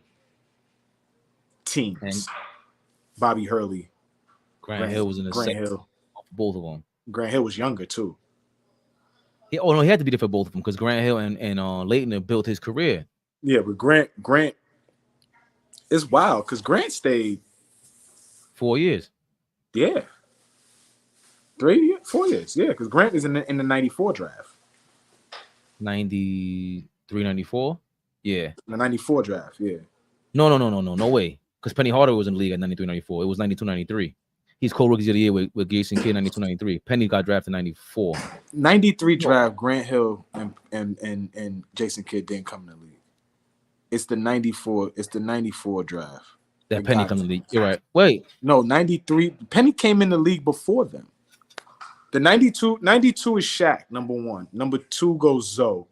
The year before that, 91 is Larry Johnson. So it goes Larry Johnson. See, that's what I said. 94, 95. Okay, so yeah. They got drafted in 94 and they played the 94-95 season. Oh, so Grant Hill came after Penny? Yeah. Him and Kidd. Oh, that might shit mixed up. Oh, yeah, Chris Webber left before Grant Hill. I'm bugging. Yeah, I'm bugging. Yeah, you're right. Yeah. Chris Webber left before Grant Hill because Chris Webber was recruiting him. No, he was recruiting Chris Webber. Webber left early. Who was recruiting Chris Webber? Grant Hill. To go to Duke? Yes. Yeah, that wasn't happening. That wasn't gonna happen. Yes. He liked him. He talked about it in his book. Yeah. He liked Webber, but that's why he was offended by the whole thing when Jalen Rose came out and they were like, "Yo, we were cool." Like, yeah, I showed you love. Grant Hill being what they call it. I forget what Jalen called him on the doc. Oh, Uncle Tom. Yeah. Well, it wasn't something to that effect. We said something different. Right? But it was disrespectful. Yeah. He didn't like Jalen Rose. They said Jalen Rose apologized. He still didn't like it though. And I wasn't feeling Jalen Rose for that either. That's why I like Jalen Rose. All that. He's too righteous for me. Get out of here, Jalen. What are you talking about? You called this guy for no reason. That was for no reason. And it was fake because he was texting Grant Hill before. Like, he seen Grant Hill. And he didn't say anything until like the day before. Yeah. He knew it was going to come out. There was no Woj to report that, Gilbert Arenas. False story. Guess what? It ended up being false, right? What I said, that coach, Hurley, did sign a new deal, right? Them 2 championships, he wanted to be the highest paid coach in college basketball, and he wasn't at the time. He was 5 or 7. So when his boy Woj reported this news, made this up, it kind of forced Lakers to take the thing or they would look stupid. So they took the meeting, blah, blah, blah, going about your way. Now, UConn has to up that money. Now today, even though he was under contract, they cut that shit up so he wouldn't go to the Lakers, and they made him the highest paid college coach. Right, but that's how it was reported. That it kind of was out there like that was fake. That Woj kind of helped him out with that. That was out there, to your point, Flea. Mm-hmm. That he's biased and he helped him out. That was out there. So yeah. That's still not a Gilbert bomb. So Woj made the story up to get his friend paid. Okay. But again, it's not. This is not sports. What information is he giving you? Is he looking at a game, giving you? He's the gossip part of it. He is baller alert for sports, which none of the players really. We don't care unless it's useful for us, right? Want to get to your video because he's saying what we're saying. None of us ever said that he knows basketball. We just said that he knows his job and they can benefit off the connect. And you hate it. And on yeah, him. and he could be in the shot. rooms talking to the people that he talks to. He can be in those rooms. Can't discredit the guy because he didn't put on a pair of shorts and sneakers and play at the same level as you. There's only but 5,000 people in the world, living and dead, that have played in the NBA. Like, we got to stop. Like, it's a prestigious club. That's why they call it a fraternity. It's a prestigious club to play in the NBA. Nope. I'm not going to say nobody because there's a lot of goofies out there that confuse that. We don't have that confused. And I'm speaking for my brother Fabian right now, and I think he allowed me to do that for this. We don't have it confused that playing in the league is a prestigious honor. It's one of the best of the best. It's one of those occupations that only a few will able to be had, like obtain the job and keep the job. Like I just talked about it in terms of longevity. Not everybody, the average life of an NBA player, I think, is what, 2 to 3 years now? Some guys don't even make it through their rookie contract after that 4th year because they're getting rid of them. So we got it. We understand that it's a prestigious club. But to think the game of basketball cannot be talked about by somebody who didn't play on an NBA level is stupid. It's stupid. It just doesn't make any sense. Even with Eric Spoelstra, Lawrence Frank, let's say highly respected, they had to earn that sort of respect as coaches to be able to walk through the doors that Woj did and power broke his way there. I understand what Gil is saying, where it's like, not that it's fluky, but it's a power broker thing. It's a powerful position to be in, so he can do whatever he wants to do, basically. It's kind of bitter to say, why is he in here with me? And this is the game, bro. That's the game. Some of these agents shouldn't be where they at. Rich Paul doing a lot of, we know, listen, we La Costa Rosa all day. The Knicks. Costa Rosa. We know what's grimy out there. We know what they're doing. Brunson taking a deal like that is kind of crazy. That's a family discount, bro. We know what's going on. And I think that's what Gil failed at. He doesn't realize that, like, yo, we really go in. Like, sometimes we go off the handle too, just like you. And it's like you about to, Gil. Went straight moron. Why do you think they all hide behind sources, right? Because it's all breaking news. Yeah. Listen, Woj, as far as breaking, news in the basketball world, listen, man, he's the GOAT at that. I'm sorry. Like, I understand he's only been at ESPN for 7 years, but when we talk about GOAT status of breaking NBA news, who's better than Woj? Word. And he gives who's in his category though? I don't know. I don't think. I'm being honest. I think he's in it. To me, Shams.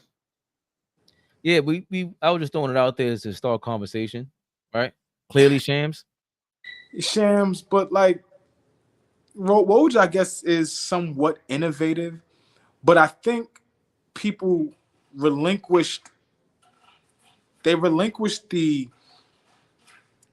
thirst to want to break stories. If you remember in 2010, LeBron going to Miami with Chris Bosh and all that was broke by Stephen A. Smith. Yeah. Stephen A. broke that. And Bill Simmons was laughing at him. Yeah. Right? But what I'm saying is that's not very long ago. 2010 is not ages ago. Right. We coming up on 15 years ago. Like 15 years, although it may seem like a lot, it's not a very long time ago.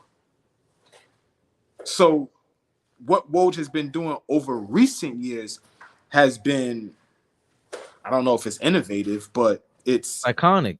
It's like, yeah, it is. It is to a certain degree. All. But all I'm saying is guys have been doing it. And it just hasn't been, they haven't been shining a light on breaking stories. When Barkley got traded from Philly to Phoenix, who broke that? Do you know? No. I don't. You understand what I'm saying? You understand what I'm saying? Like, you understand what I'm saying? Word. You understand what I'm saying, bro? Like for real. I thought you were gonna hit me with some knowledge right now. No, I'm just saying that, you know, there used to be guys, you know, like beat writers and guys that just, you know, follow these teams. I'm sure the beat writers knew, but who was the beat writer for the Philadelphia 76ers in 1992? I don't know. Right. Right? There was no prestige to a role like that. Now ESPN brings this guy on, Adrian Wojnarowski, and his cachet goes to a certain level because they help push him up there. Right? There's been plenty of guys that broke stories. There's been plenty of big trades throughout. Who's the first guy to let the world know that Michael Jordan was retiring in 1993? I mean, he did the press conference, but somebody had to know before that press conference was happening. Who broke that? Right. So that's my whole point. The iconic level is on because it's the times. Woj was working for Yahoo for years, and you had no clue who he was. Didn't know what he looked like. I'm just saying, ESPN, the machine behind him, helped, you know, build what we do look at as a, you know, iconic contribution to the game. Because it's one hand wash the other because they need that news, they need the information, and they're using him, he's using them. We get that. Did I make the point already that if Gilbert Arenas, once he retired, if he would have retired, let's say he retired in 2013 or whatever it was, and he announced he was going to be a media member. Big shout out to Molly Mall. Molly Mall just put in the chat. If you could throw that up there, Fabian. He Googled who broke that trade. Appreciate. I love our guys that jump in the comments and start doing the homework for us. Brett Franklin. He broke the Barkley trade to the Phoenix Suns. Mm-hmm. So if Gilbert Arenas 11 years ago would have announced his retirement, he's gonna go be a media member now. Everybody's gonna be like, "You're gonna be a what?" It's gonna be very hard to do all them guns in your locker room, man. You blew thing in Orlando. They would bring all that dirt up first, and we're gonna be. And I personally would have been like, Gilbert already understands the internet landscape. He's the only guy blogging. Yeah. He might kill his game. Yeah. His personality. He was on PTI arguing with Michael Wilbon and Tony Kornheiser. We are fans of the game, bro. The players, certain players that they stand out. I just read an article with shout out to Robert Paulson. RP. It's a Chuck Klosterman article from when he was working at the Washington Post, and he interviewed Gil and how polarizing he was. Dope article. And he broke down exactly who he was back then. He knew exactly what he was. He's the same guy, polarizing, talking crazy like this, but he was always blogging, and he made it to ESPN himself. How do you think I know how smart Gilbert Arenas is about the game if I didn't see you on PTI? There were no players on PTI that were doing what he was doing. They used to invite him, and it was like an ill segment. I remember the show that Complex tried to put together with him and the porno star. What's my girl name? Mia Khalifa. Yeah. But that goes back some years because they weren't putting shows together yet, especially YouTube-based shows yet. I remember when Complex tried to put that together, and they had Gil on there. Yep. Right? Gil been doing this for a little while. So anybody who would have talked about your past, your history, what do you know about media? You just do blogging. Mm-hmm. What can you report? If you wanted to, you could report. Mm-hmm. You could be anything in the media because you have a personality. Woj somehow crafted what's the Purdue chicken guy? That's what he looks like. Woj was like the Purdue chicken guy, but he's reporting the news. Yeah, he looks like Jim Purdue. But we don't really care for him like that. We don't care about this white man. He tell you sucking this thing. It's funny. It's funny, but it's funny that he's even Woj. Woj bomb is ironic. Mm-hmm. He's not charismatic. He turned the Woj bomb he made charisma out of it. You gotta just salute. That's what we do, is salute. Just like we just saluted you. It took a while to show you some love, but we had to go through this whole shenanigans you were pulling, Gil. But you're dealing with a different class over here if you ain't really recognize that. Yeah. We're not trolls like everybody thought we was in the comments and clout chasers and all that goofy stuff they was talking about. Right. We troll, we listen. Trolls and whatever you want to call it. We're just human, bro. I always preach that. There's no difference to it. We have a disagreement. You have a difference of opinion. I would like for you to share it. I need Philly to challenge me right now as much as possible. Curse me out. See, I can't hit a layup. All right, now what's next? Let's get to the point. What do you disagree with? Why? Because Fave, you don't. No, Caitlin Clark. She ain't better than no damn Cheryl Swoops. Cheryl Swoops is a two-way player. She guarded the best player, best rebounder. Cynthia Cooper didn't guard nobody. Oh shit! Let me shut the fuck up. Let me get. Cynthia played defense, but Swoops was the one that's on Houston. Okay. Strap up. So without me just reacting, right? I don't get that back and get reminded. I might have forgot something. Mm-hmm. So we love it though, man. Where was we at? Because let people know we was at the bar this weekend checking out some games together as a family. So Bristol in that's considered that's Shadyville? No. What am I thinking? Oh, Sunnyside. That's Sunnyside. He said Shadyville. No. I confuse the two. Nah, please don't ever do that again. Yeah, I know Shadyville's in your town. Yeah. Yes, we were in Soul Bristol in Sunnyside, Queens. Dope little spot. Food was decent. How was the beer? It was cool. Little Blue Moon, light, comfortable. Korean wings was crazy. Extra crunchy. You know the Korean wings, they get extra crunchy. Those was good. Yeah, they were. I like it. What you had? You was eating on something. What you had? Brisket. I had some briskets and rice. It was cool. Okay. Well, I think should we go for a sponsor? You think, Flea? Soul Bistro? No. I'm talking about getting our factor on. It's not coming up though. Oh, get your factor on, man. I'm trying to get our factor on. If y'all see this.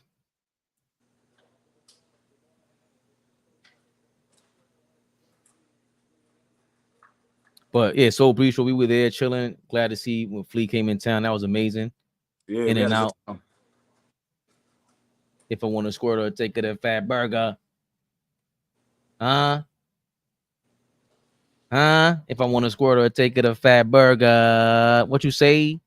Come on now, you know what time it is.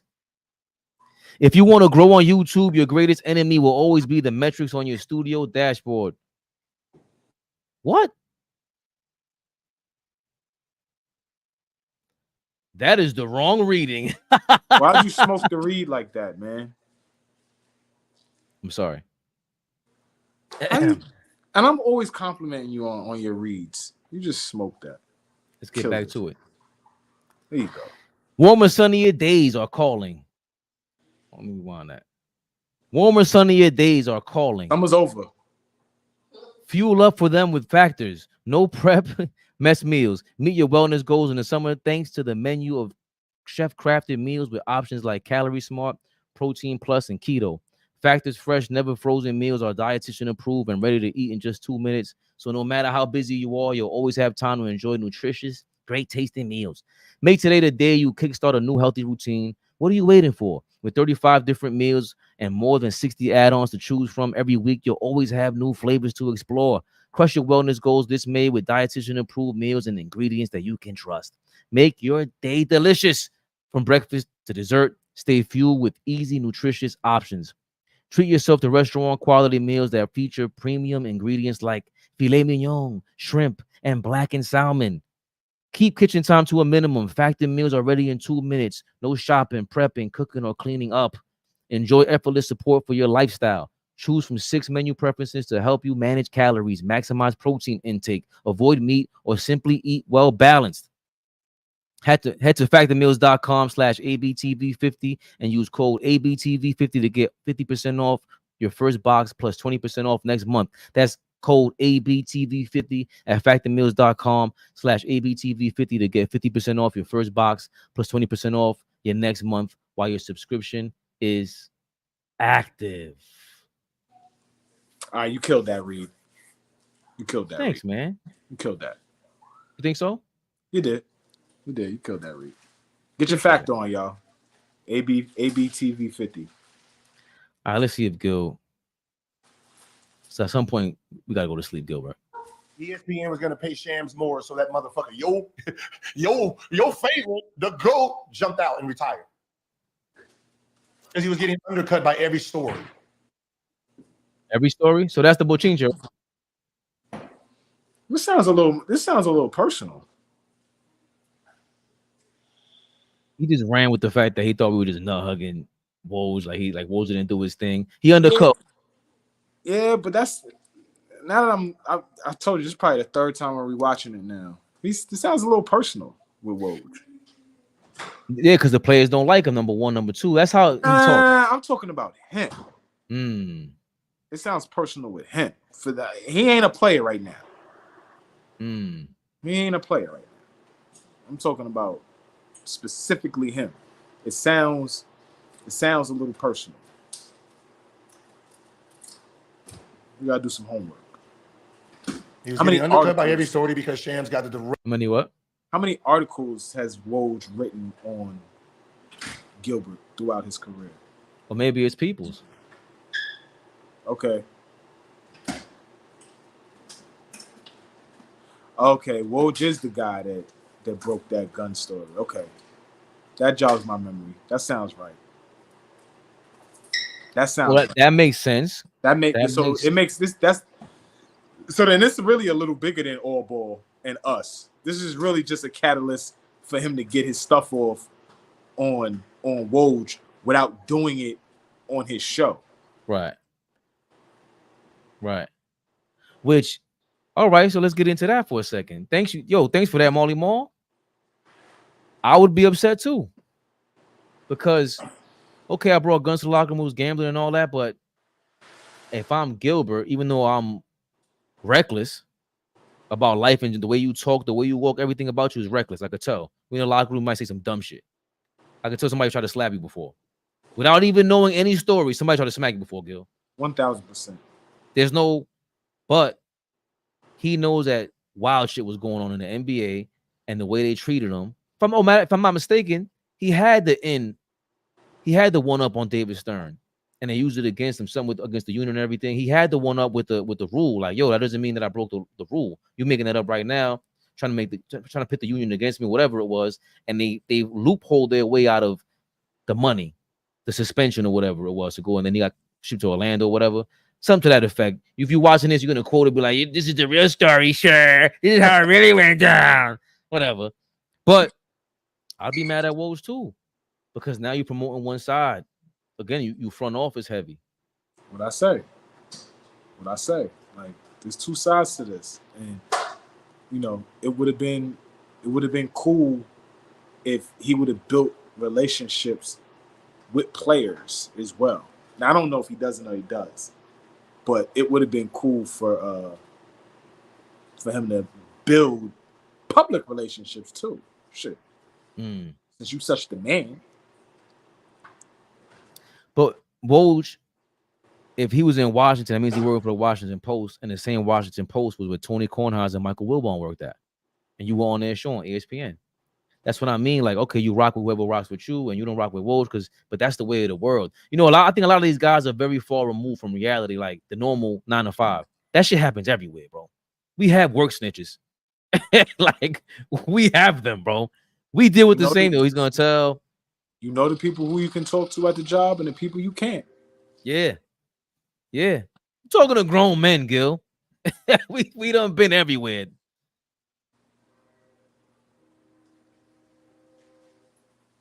Direct contact to the players themselves. So, because no one actually like your man Woj say, "Oh man, I'm out of here. Let me go on and talk about stuff at these colleges." Come on, man. Come on, let it go, man. Let it go, brother. It's okay. It's okay. With Richie Paul, them, and then you can see where he lies now, huh? Right? Kind of favorite, huh? It's kind of biased for the Lakers. That's when you're talking about the AD with the Lakers and Rich Paul, right? Mm-hmm. Okay. We don't care. I don't care anymore. Do you? I'm all set. It's your video, right? You're not gonna accept 20 factors on y'all. Next month. thanks, Gil. I'm confused. 50% off your first box, plus 20% off your next month while your subscription is active. Get your factor on, dog. Get your factors on, y'all. Smoke that. I'm gonna throw this out for you guys. Listen, I'm the type of person that this is not a beef, right? This is just, hey, how you doing? I'm seeing your shit, right? Relax. But do not wear glasses around me because I look inside your glasses. I zoom in and see what you're looking at, see who's in the room, right? Two of your niggas got glasses on. So me, when we're beefing, I'm going to be looking at what you looking at so I can see if there's something funny going on in the room, all right? The three of you, I don't know if you guys got a coke problem, any kind of drug problem. Put the phone eye level. Because I can see up your nose. So if you got any bad habits, he's talking to you. just to let you know. He's talking to you, Daryl. Daryl Strawberry. Look from the bottom, right? So I can't Daryl see. Mitchell. I'm just trying to help you niggas out later on. Especially you don't want no hole in your ceiling, water spots. I catch all that shit, okay? So my ceiling was clean. Just if you guys want to keep going down this road, I'm just letting you know. We don't care. Ray, smoke that. You smoke that weed. Fleet. We'll smoke you again. We smoking you, Gil. It'll make no sense. Smoking on that Gil pack. Anyway, that Gillette. Get out of here. Get out of here. You ain't sharp. Get out of here, Gil. Hold on. I don't wait. Look, I can see if you're looking at a porno, nigga. What you looking at over there? Because I think that's what exactly came up in this conversation. You think I'm a The Latino big pervert? basketball non-savant himself, Gilbert Arenas, has thrown himself on the Knicks threshold. Is Knicks the clicks over there all over again? He doesn't understand. The comments got mad about that guy. I said the big non-savant himself. Did he say non-savant? Yeah. We Who are throw lined up with curveballs apparently- out here. And of course, This is the dumbest shit I've. we might make a grand welcome This into when the you new get Knicks playing, Gil. fan onto the bandwagon. It can lead to winning games in there. It's not going to be championship basketball. If they're planning on playing the three small guards, they might play four small guards, right? Because you got to play because your Bridge is not small. Who? Bridge is not small. He's your playing the three. Oh, No, OG is the four. Who? OG. No, I'm talking about when their best lineup is Brunson, Josh Hart, DiVincenzo. That is their three. No, not anymore. That was a great lineup for us last season. Great lineup for us. That was a lineup out of sheer desperation.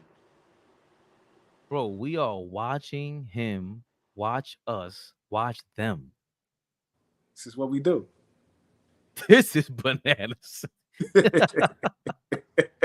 Three. That is their three. That was their three when they had nothing else. But so That was Okay, so that was their three when they had nothing else. So this conversation is about what will the chemistry look like coming into the season. And, we're going off of what Tip said. Tip said he's going to be playing some Julius Randle at the 5.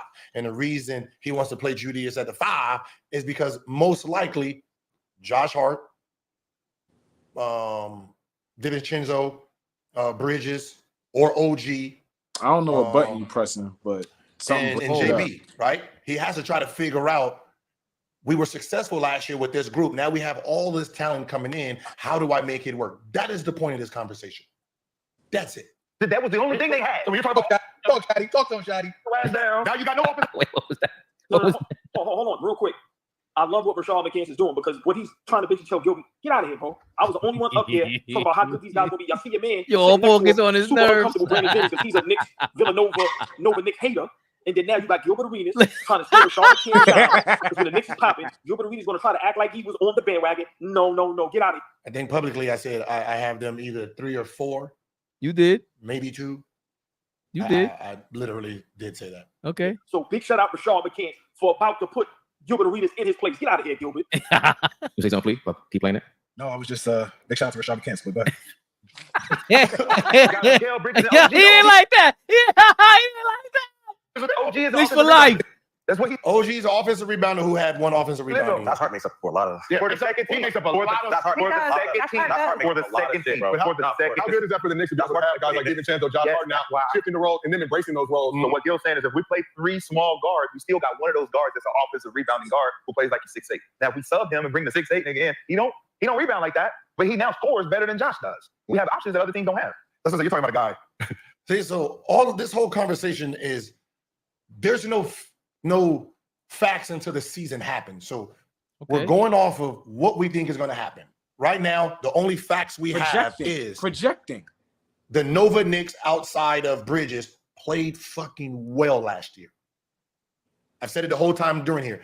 It's hard to rewind players backwards. If I average 20 it is very hard to say, hey, we need you to now average 5 to 10. That is a very hard pill to swallow for any player.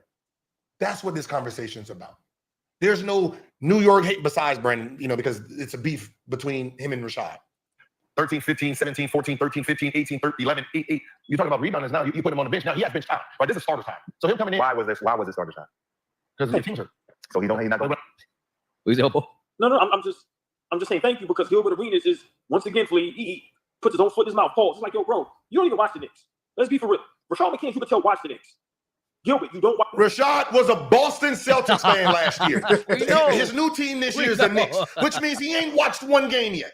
But yeah, he I said watch everything. no. He said more than you did. He corrected you. They had that lineup because we were hurt. Well, he made a mistake with the OG being an offensive rebound. He probably made a mistake making Mitchell Robinson, Isaiah Hartenstein, and Precious Achiuwa offensive rebound. He made a mistake with that. But come on. Well, technically, there's some teams I just don't watch. I'm just be honest. I didn't Exactly. Watch Cavaliers. I didn't watch the Detroit Pistons. I just, watch highlights here and there. But I did watch the Knicks. I didn't watch Charlotte. Fuck out of here. All right. So I don't watch every team. So let me rewind. Watch the Knicks, bro. You are one of them guys that you're only watching the names on the back of the jersey. That's all you're doing. And right now, you're showing your true self. Just because you played doesn't mean you know the game. Doesn't mean you should be able to only be the. In fact, what did I say so far? What have I said so far besides it's going to be hard to rewind these players back? That's all I've said. That is all I'm saying so far. It's going to be hard to. The nigga played 48 minutes in the last, what's the name? The nigga averaged 19 points. It's going to be hard to rewind. That's. I just don't think that's right.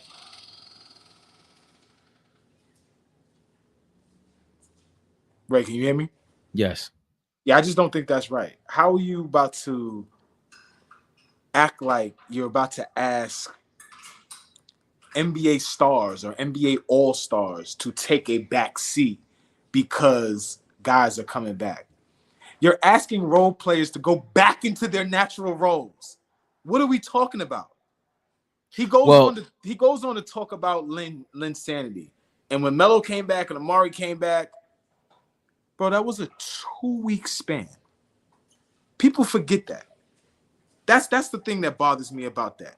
That was a 2-week span. That wasn't 3 months. That wasn't half the season. That wasn't catapulting us into the playoffs. Linsanity was 2 weeks of pure greatness.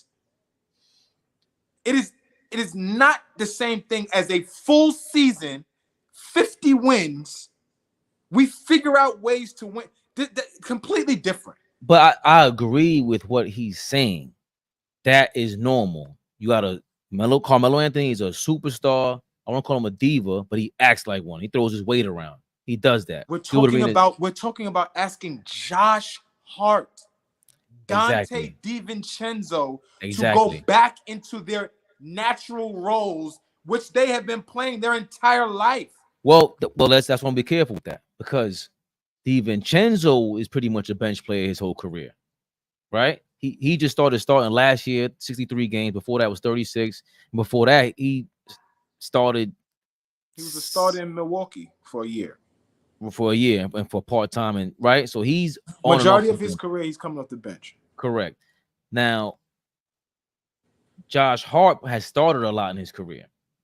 That I will say. Okay, cool, right? He started 23 and 22, 16, 4. Then it came 53 out of 54, 40 out of 41, 13 out of 13, 52 out of 76, 51 out of 51 before he got traded to the Knicks. But once he came to the Knicks, 1 out of 25 games he started, and 42 out of 81 he started. I didn't even show you that. I'm sorry. He has to, though, right? Right.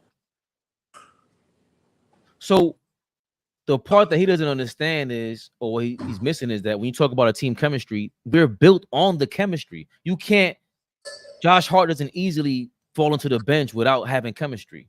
Julius Randle, which he's not going to touch on because he kept talking about the 4-guard lineup, having who you going to put at the 5, who you going to put at the 4, is like, where's Randle going to do?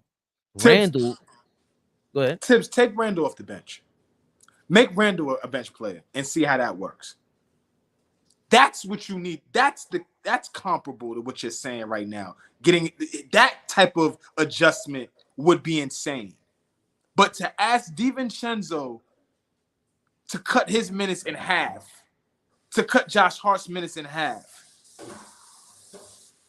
DiVincenzo had a career year shooting the basketball. You think that we're going to have to be able to rely on him again, play high minutes, start every game, play defense the way he did last year because he was a hella defender last year, and still be able to hit shots? But if you cut his minutes, his legs are fresher. He's getting in and out of the lineup, playing with different guys. Now you get to see a little more. I don't get how this is not comparable to asking an all-star to take a step back, because he tried to compare it to Mike coming back in '95 again with Scotty. Oh, I wanted to get to that. We want to slow walk that one. We get to it. Yeah, absolutely. That just goes to show what I was saying before. All his examples were bad, in my opinion. Say it again. I said all his examples were bad. Yeah. I don't think that they aligned with what we're actually looking at with the Knicks.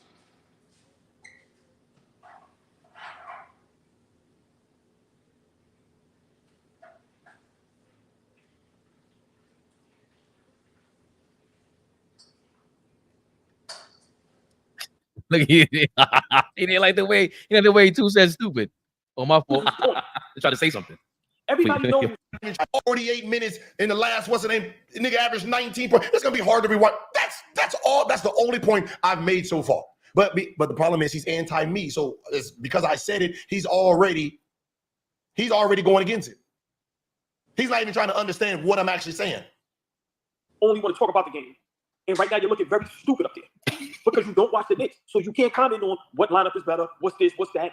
Bro, you see he had to go to his phone to try to prove his point. Try to say something. Everybody knows last season we was injured. So we had no choice but to play the guys how we played them. And they got the minutes that they had. Everybody know they're going to Gilbert. Stop trying to, prove your point. You don't know what you're talking about. You just said it, doofus. You just said it. They played a lot of minutes last year because everybody was hurt. They played a lot of minutes last year because they were hurt. So think about it, sir. How about this? All ball.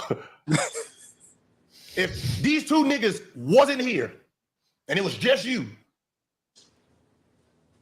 and you was getting all that YouTube money and all that YouTube love, and then the nigga with the glasses with the Knicks hat on came back and say, I'm the man, go back. That's you, Fabian. To be my sidekick. Brother, that's going to be hard, is what I'm saying. They got starter minutes last year. They played great. Now you have to tell these dudes to come off the bench. History, sir, is saying I'm right. History. He brings up Caron Butler. Watch this. Keep going, please. No, man, I just feel like, he's drinking the Kool-Aid, right? Because he doesn't watch, like Allball said. He doesn't watch. So he's just going to drink the Kool-Aid that's served. I don't even know what topic these niggas be on. To the people. And the people now think that our best lineup is a lineup of Brunson, DiVincenzo, and Hart. Although we had a lot of success with that lineup last season, that was due to the fact that we did not have all our heavy hitters ready to rock and roll. So Josh Hart was amazing, and that doesn't diminish Josh Hart. DiVincenzo had a career year last season. That does not diminish who they are as basketball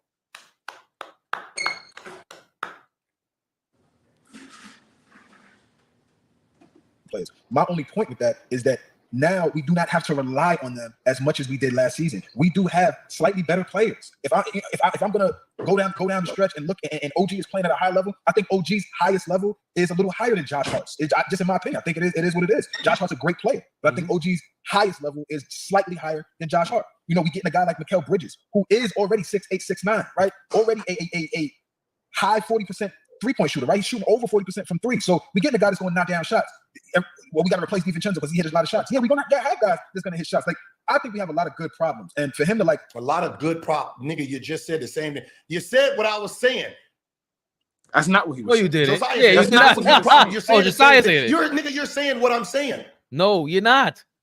You're not saying that. You're saying that it's a problem. You're saying they're not going to know how to handle that. You're saying that it's going to cause issues. Like, their head is too big. You're asking a guy that had started minutes and was offensive rebounding out of his mind now to go play a role. Like, this is an unselfish dude. We're talking about Josh Hart. There's but so many guys that I think we can name that you can literally take off a team and put them on any of the other 29 teams and they will fit in.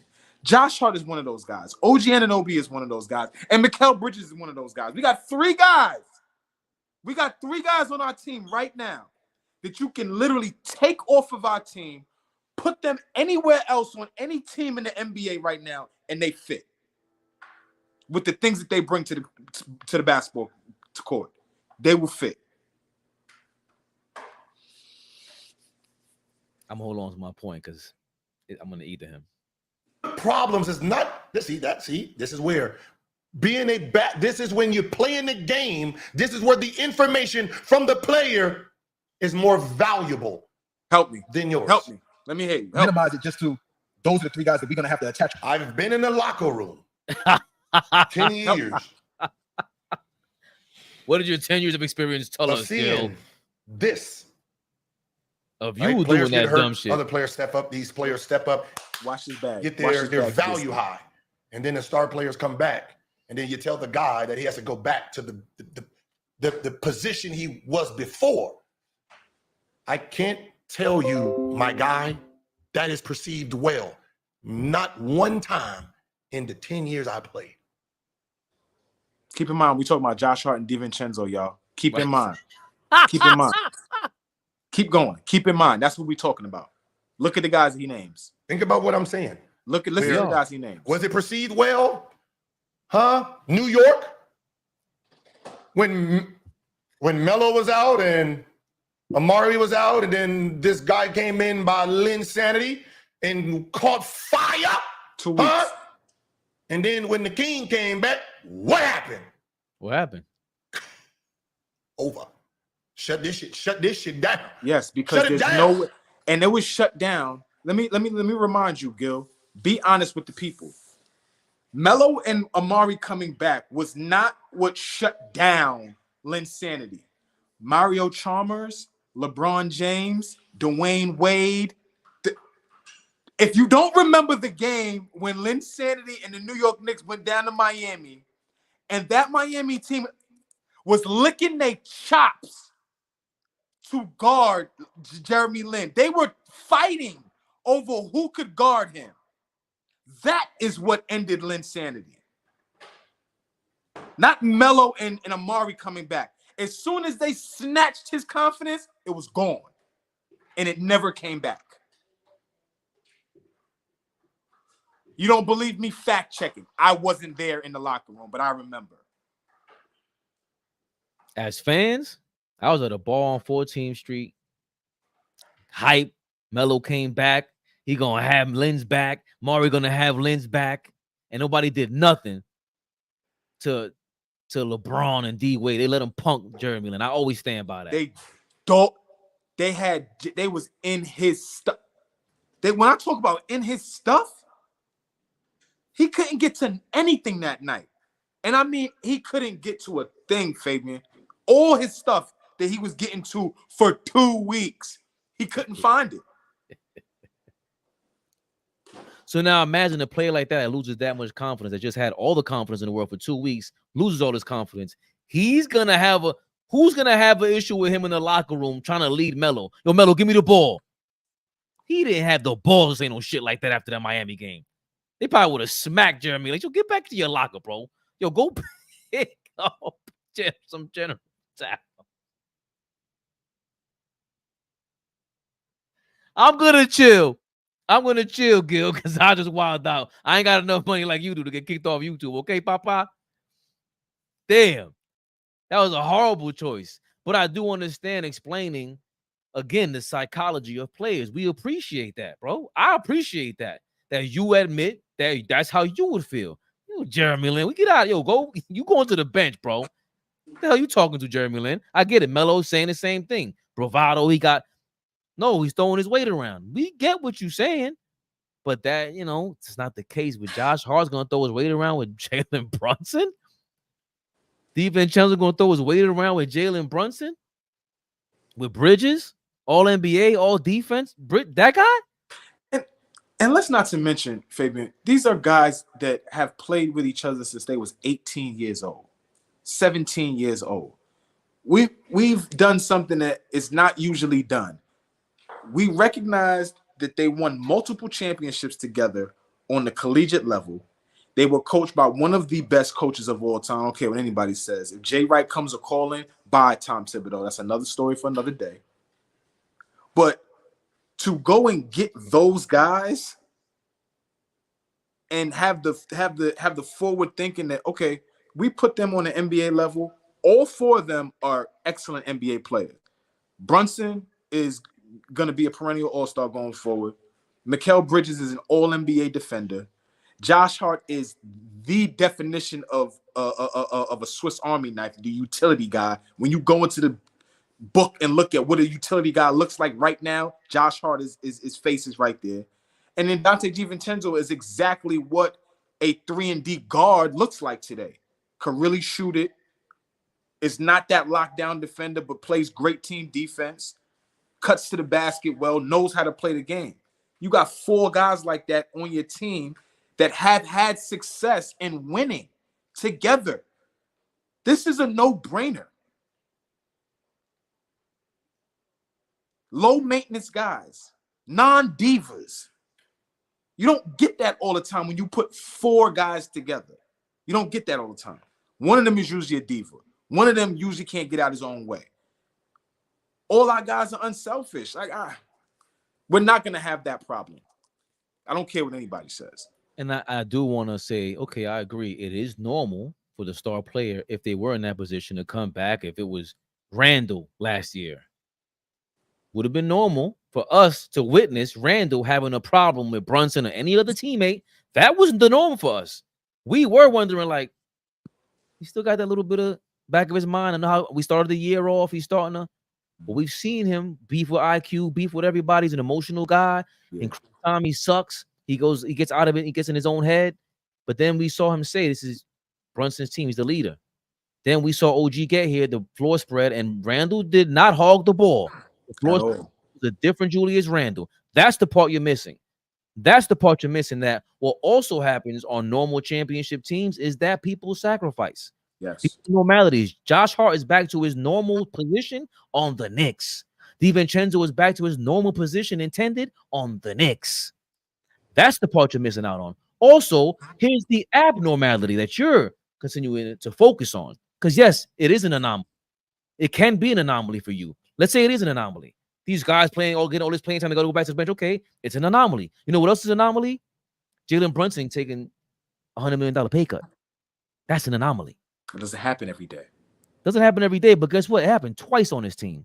Yeah. The league guy took a pay cut to sacrifice the rest of the team. So, yes, when you're in this situation, it has to be abnormal. And guess what? We recognize that. Not that we don't. We are recognizing them for sacrificing, for trying to win. Again, because it's funny, when you and the Carmelos of the world, I would never take that $100 million pay cut. And guess what? Guess who didn't win? And again, I'm not a rings guy. Flea will tell you, I don't give a fuck about Michael Jordan 6-0 at all. I don't care. Either you balled out or you didn't. Mm-hmm. But Jordan didn't get paid like that till his latter years, right? They were able to afford Robin and finagle their way. Okay. But today, the present day, you cannot have super teams, correct? You know that, right? Because you know about Shams, you know the ins and outs of the. Okay. I mean, keep it real. Keep it real. At the height of that Wizards team that they was on, there were 3 legit all-stars in that team, and you guys grossly underachieved. Nobody ever talks about y'all and what y'all could have been. We really could get into that bag. You, Twan, and Karan were all-stars. And you guys did not get to the heights of where y'all should have been. Ever. Ever. But I don't want to say should he have been Brunson and taking less money, and I'm not. They needed Gil to be who Gil was at that time. I'm not saying that. I would be lying to say that stretch of 25 a night, 29 a night, 28 a night that Gil had, that 3-year stretch was phenomenal. I'm not taking that from him. I'm just saying they had a roster constructed of where they could have been really, really good. But for some reason, there was zero expectation for a team that had 3 All-Stars a couple of years in a row. And they were together in Golden State, which was like their little fraternity. It was like their version of the Nova Knicks. Right. They were together already. Right. And so Gil and Twan Well, were without- already Gil and without Twan. Without winning, without the winning on the Warriors, where he was getting his ass bust by John Stockton. Right, but without the winning in Washington either. They made the playoffs, but they never could get out the second round. They weren't very good. Right. They couldn't get out the first round. How many times were they in the second round of the playoffs with Gil as your best player? I mean, that's not the conversation right now. But again, yes, players that played in the NBA can talk from a certain perspective. But I want to highlight something Fish has been saying tonight, has been saying for weeks, days. As long as I've known Fish, he's been saying this. And I'm paraphrasing right now. I'm not going to quote Fish right now, but I'm paraphrasing. Basically, what I get from what he's saying is he loves all the guys talking the game. It's all the former players that talk the game. But there are ones that were winning players that could talk a certain way. And the ones that didn't win, you got to stop. All right, hold on now. You're not a winning player. Relax. You don't come from winning culture. You weren't in the NBA winning on a high level. There's guys that talk this game that were winning at a high level. Some of you guys weren't. Some of you guys were career losers. So how do you... Can I ask a question real quick? Yeah, sure. Who played at a high level that was a winner that talks the game good like that? Who played at a high level that was a winner that talks the game like that? The first name that comes to mind is Isaiah Thomas. Like when I listen to Zeke talk the game, it's dope. It's dope. I'm not, and that's aside. Get your bias aside, whether you like Zeke or not. When I listen to Zeke talk the game, I'm impressed. But I'm not that impressed with Shaq. Shaq says a bunch of nothing, but I still do hold 1000%. But I hold his experience when he says, "I wouldn't respect JJ Redick if I was in that locker room." I have to adhere to that information. I have to. Yo, you're Shaq. You're the biggest player on the planet. Nobody can stop you. And if you say, "I don't respect this dude," that's where somebody who's another Shaq, they won't be the exactly Shaq, but they will be the best player on a different team. And you walk in that locker room and you just played with me 2 years ago. I'm not respecting you. That's what Shaq's explaining. So I gotta go, oh damn, I never thought about it that way. I just seen you on my bench 3 years ago. I don't respect you, bro. That's what Shaq is saying. And maybe he sounds like Gilbert Arenas a little bit. Like that. When we say arrogance, is like we can't always control the engine like Kanye is. Kanye's crazy, but that same crazy made classics. But see, here's the thing with that right there, Fabian. For guys to rest on who they were, for that to propel you during the conversation, is garbage. Right. I don't give a damn who Shaq was 30, 20 years ago, because we all know who he was. Right. But right now, Shaquille O'Neal, you sitting in front of me and we talking the game of basketball right now. You can't big time me with four-time champion, 3-time NBA Finals, NBA MVP, all that. I know that. I know I did my homework. But I'm talking to you right now, mano y mano. Let's talk what's going on right now with the game of basketball.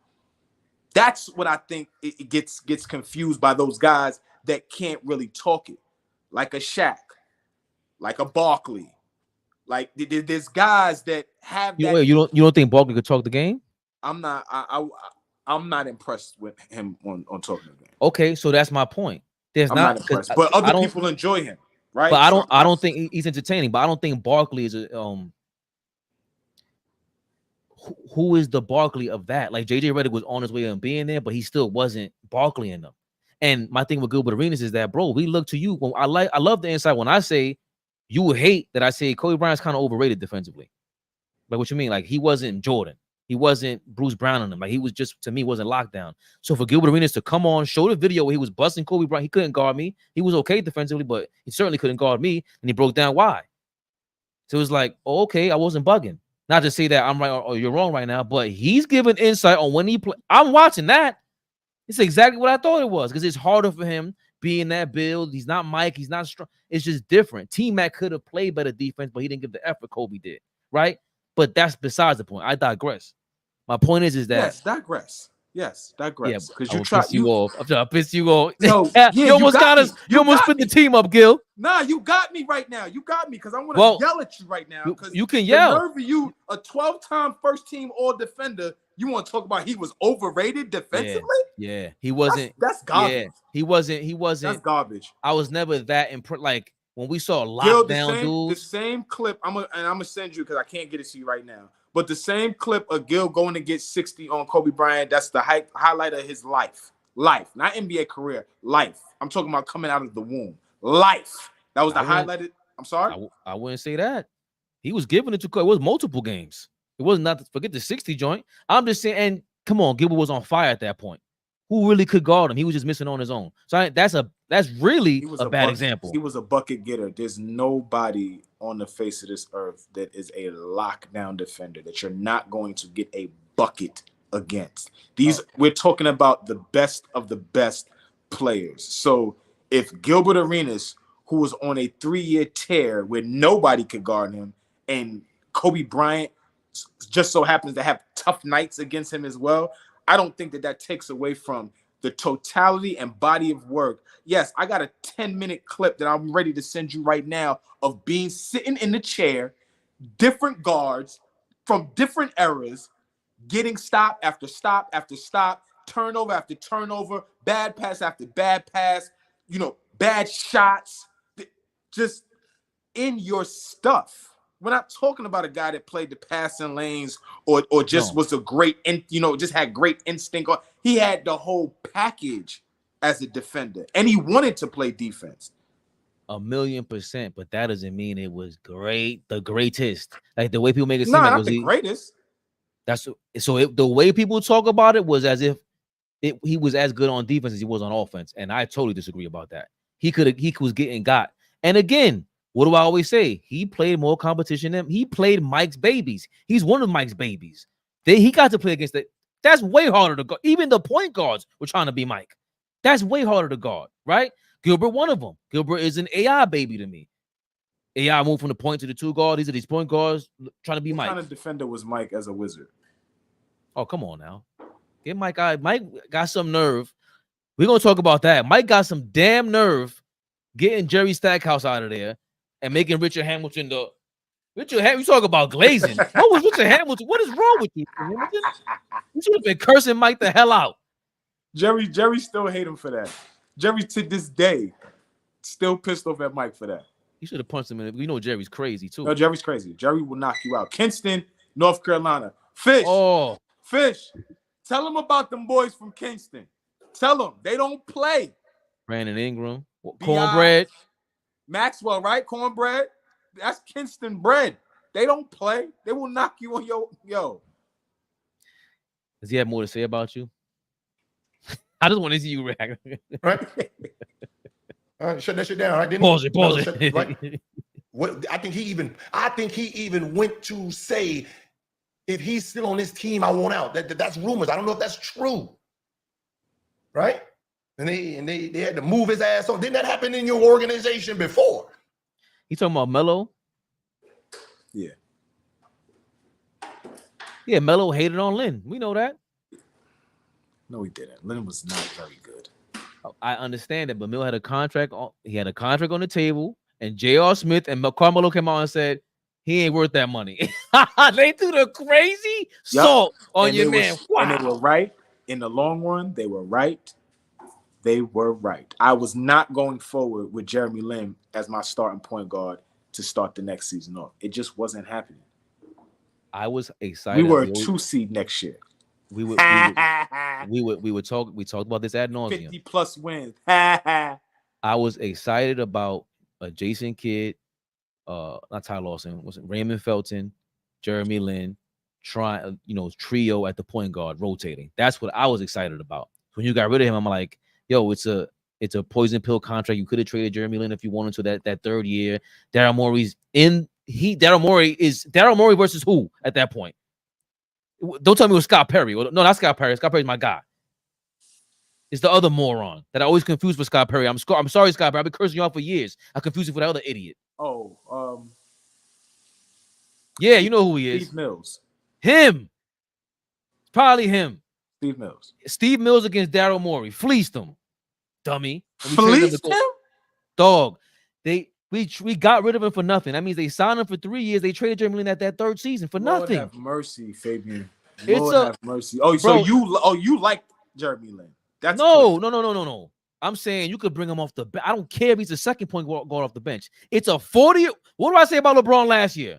Dog, he's not a first option because he's 50 years old. Jason Kidd was 100,000 years old. We expected him to do what? Why didn't Jeremy Lin come off the damn bench or back up the other guy, the fat boy? Remember Jason Kidd for 20 games couldn't hit a shot. He was crazy with that stupid mustache. Yeah, and we had some national TV games, bro. There was some games where Breen is talking about the streak and how Jason Kidd hasn't hit a shot in 2 weeks.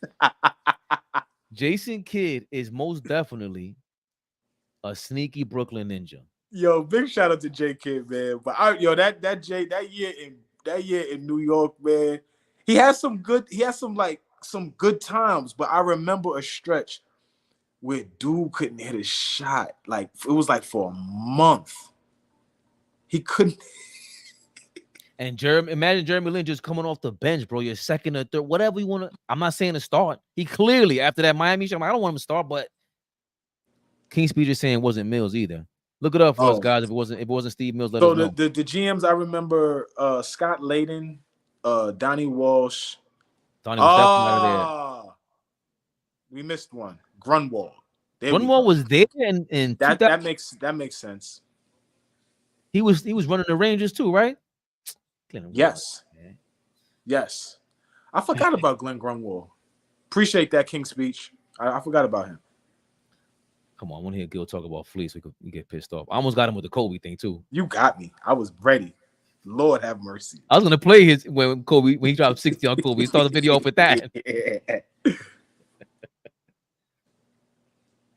You go Google. But what happened to the Bulls when MJ retired? Look. And it was Scotty's team. When he came back in the middle of the season, then he wanted to be Air Jordan again.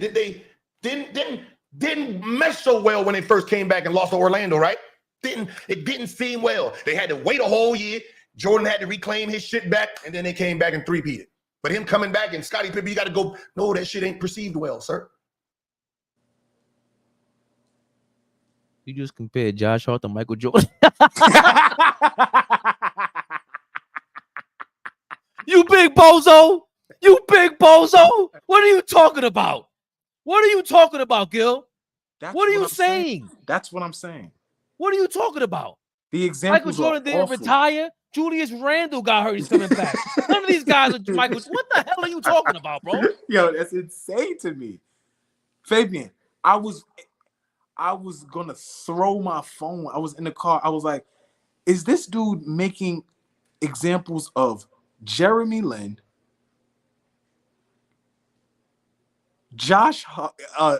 Scottie Pippen, and Michael Jordan? He goes on to talk about Caron Butler having. No, I want to see it. Don't tell me. I'm gonna play. I'll be on here by myself. You can leave me. I'm gonna go crazy. I have my call. I'm not going to work tonight, bro. Oh, that's why you haven't left me yet. You're not going to work tonight.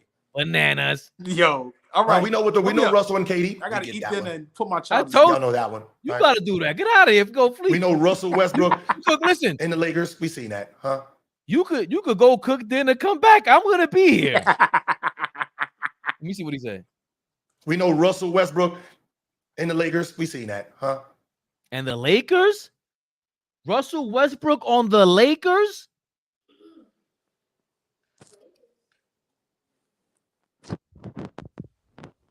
It's bad. It's bad. What, you gonna call me Derek White II, Gil? Bro. Fuck you and your hairline, Gilbert Arenas. He said, take your hat off, Gil. Take your hat off, Fleece. Show me what the fuck. You want them 180s? You ain't got no waves, Gil. You ain't got no waves. They ain't laid down right now, but they're around. Amo, they no got waves. Fuck you talking about, Gil? Where's your waves at? This stupid ass hat. Fuck out of here. My Moreno got waves, you punk. You's a punk. Yo, what is he talking about? He said, what is wrong with him? Russell, you just compared Michael Jordan and Russell Westbrook to Josh Hart and Dante DiVincenzo.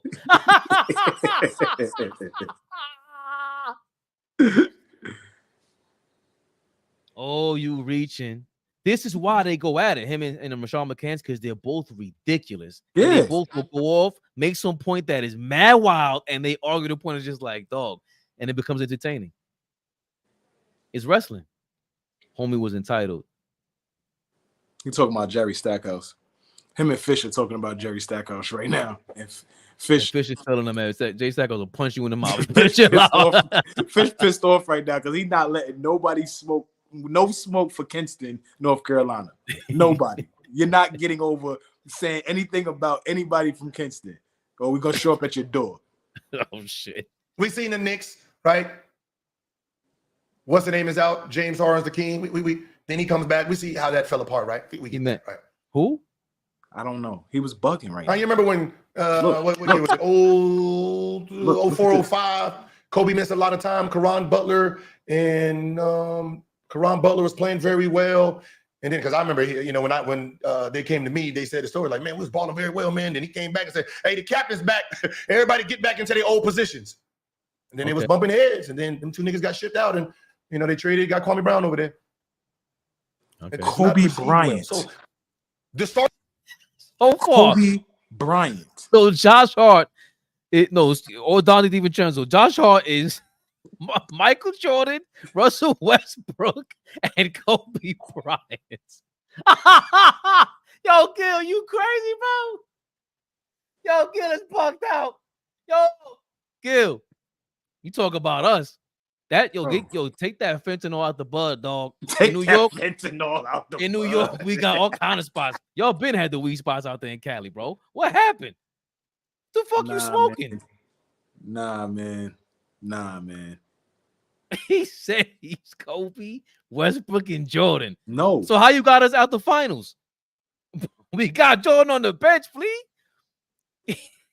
We got Kobe. We got Mike Jordan on the bench. We got Scottie Pippen coming off the bench. He said James Harden was a Knick. He was bugging. He just started bugging.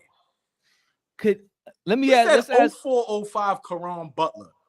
Like Kobe Bryant was supposed to come back and let Caron take them to the promised land. Yo, Caron, let me know where I gotta be on the court. Yo, let me know. Want me to carry your bags?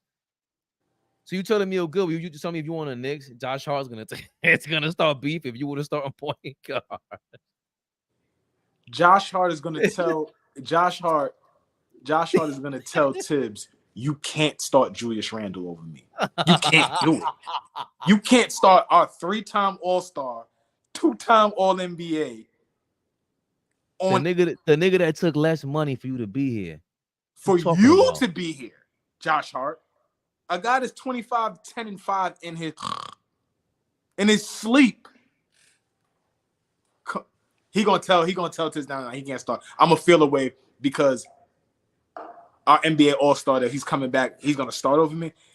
Man, Gil, you can see me, right? It's my camera's level. I'm not in the car. Can't see up my nose. All that funny stuff he was talking about. Talking about my glasses. Get out of here. Yo, Gil, man. This is awful. This is awful work. Starting lineup that I think you guys are going to have is, I think I got JB starting, Mikal at the 2, OG at the 3, Randall, and Mitchell. That's an amazing starting 5. Elite in my mind. This starting 5 going to give some people problems. Now, if you decided you want to allocate minutes, see, this is where you guys are not thinking outside of, I don't like Gilbert, so whatever the fuck he says, I'm going to disagree with. When you have to allocate minutes, right? You have 2 problems. The problem one is Randall going to come back trying to be the king? Or does he understand that the city has chosen Brunson? All right. So you got those right there, right? If they figure that out, okay, that's one problem gone. Now, DiVincenzo, the last 40 games, averaged 19 points a game. He had double-digit scoring 40 straight games, last 40 games of the regular season. Now, if he was a free agent this year, he can get all of right below the max. Well, shit, he can damn near get a rookie max. Averaging 19 points. His agent can go in and say, hey, we want the max, or we want at least a 5-year, 150, 175 is what his marketplace value would have been if he was a free agent this year. Now, he has to go back to the bench and get how many minutes now? That becomes a problem because at this point, all he sees is his value drop. His value is not going to be where it was at the end of last year. So Josh Hart value drops and DiVincenzo, they value drop. That's another problem. Because what ends up happening is the starting five is going to be battling with the bench squad with the crowd, just like the Clippers did. You remember the Clippers, sir? Huh? Which ones? Do you remember Lou Will and Trez, Pat Bev? They carried that team, right? No stars, they carried it, right? Lou Will was supposed to make the All-Star game that year, but he didn't. Like, niggas in the NBA were like, damn, that's crazy. And then they went and got Paul George and Kawhi. You, as fans, Pause it. oh, this is Kawhi team. Pause it, because this is the last thing I'm going to say. I'm going to jump out of here. And if you're still on, I'm going to jump back on. Gil is being disingenuous again. And what I mean by that is, look at the names you just named, Gil. Lou Williams, Patrick Beverly, Montrezl Harrell. They absolutely carried that Clipper team. They were absolutely really, really good that year. They exceeded expectations. They overachieved in that space. But the goal is you playing for championships. The goal is to make deep playoff runs. The goal is to take it to the next level. That year is the year that the famous phrase was coined. Y'all know who I am. I'm Kevin Durant. After he just went and gave Patrick Beverly 50, 45, whatever it was, after there was this notion after 2 games, Patrick Beverly could guard Kevin Durant. So what do?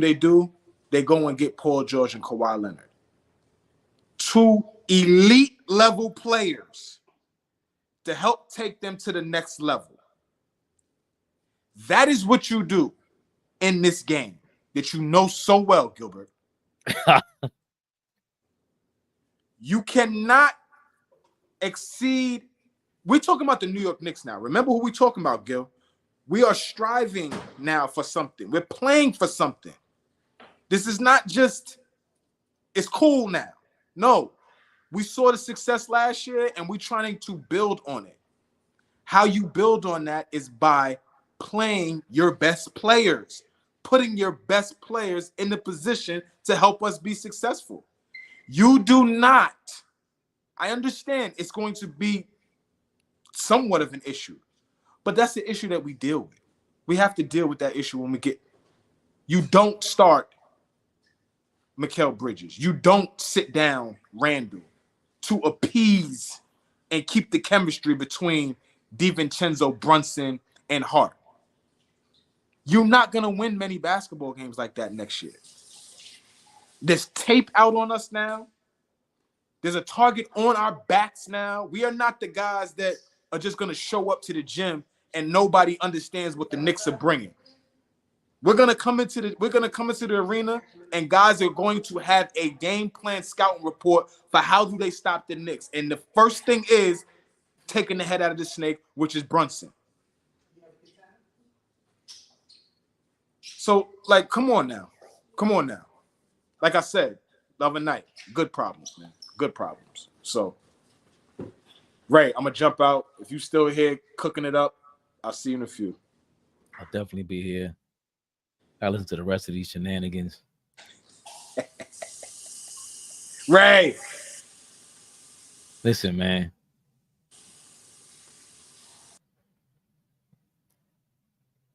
Let's finish this up, man. Trying to find a good way to really name this.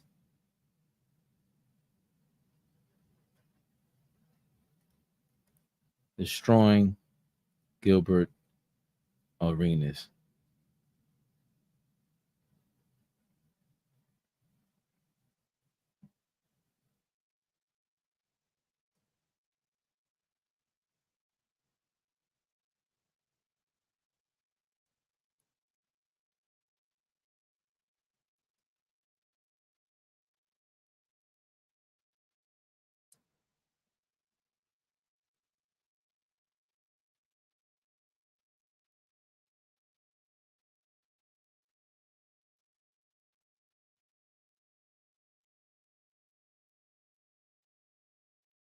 All right.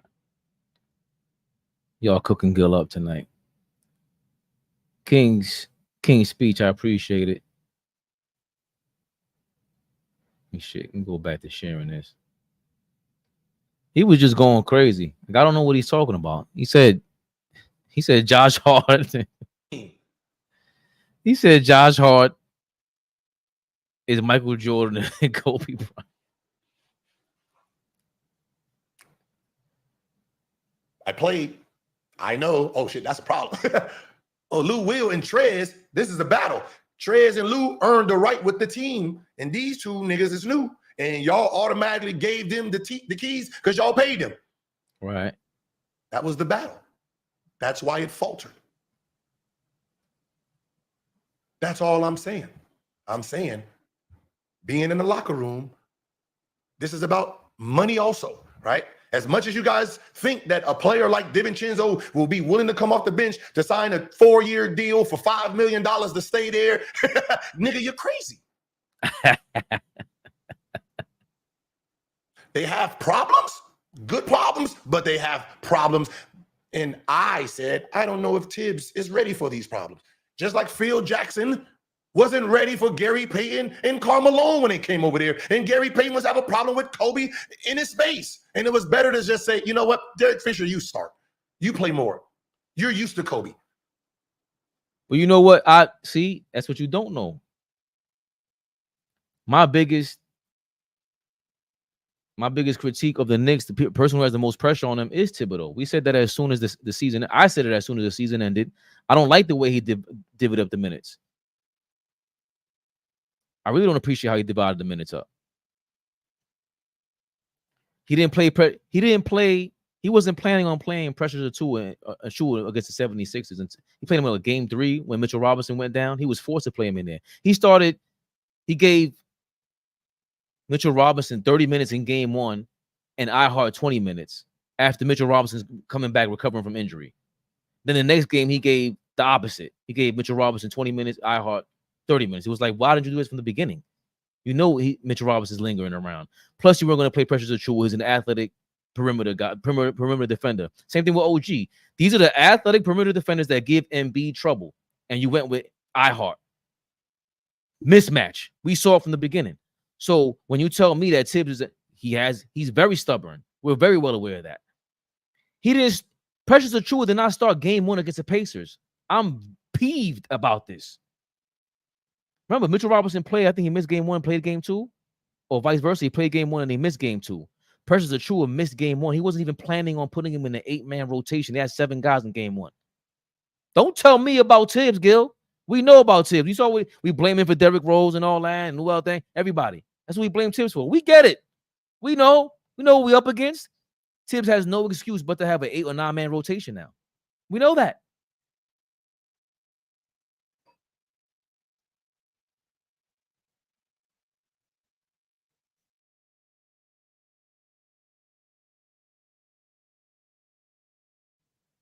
Had to get into dad mode.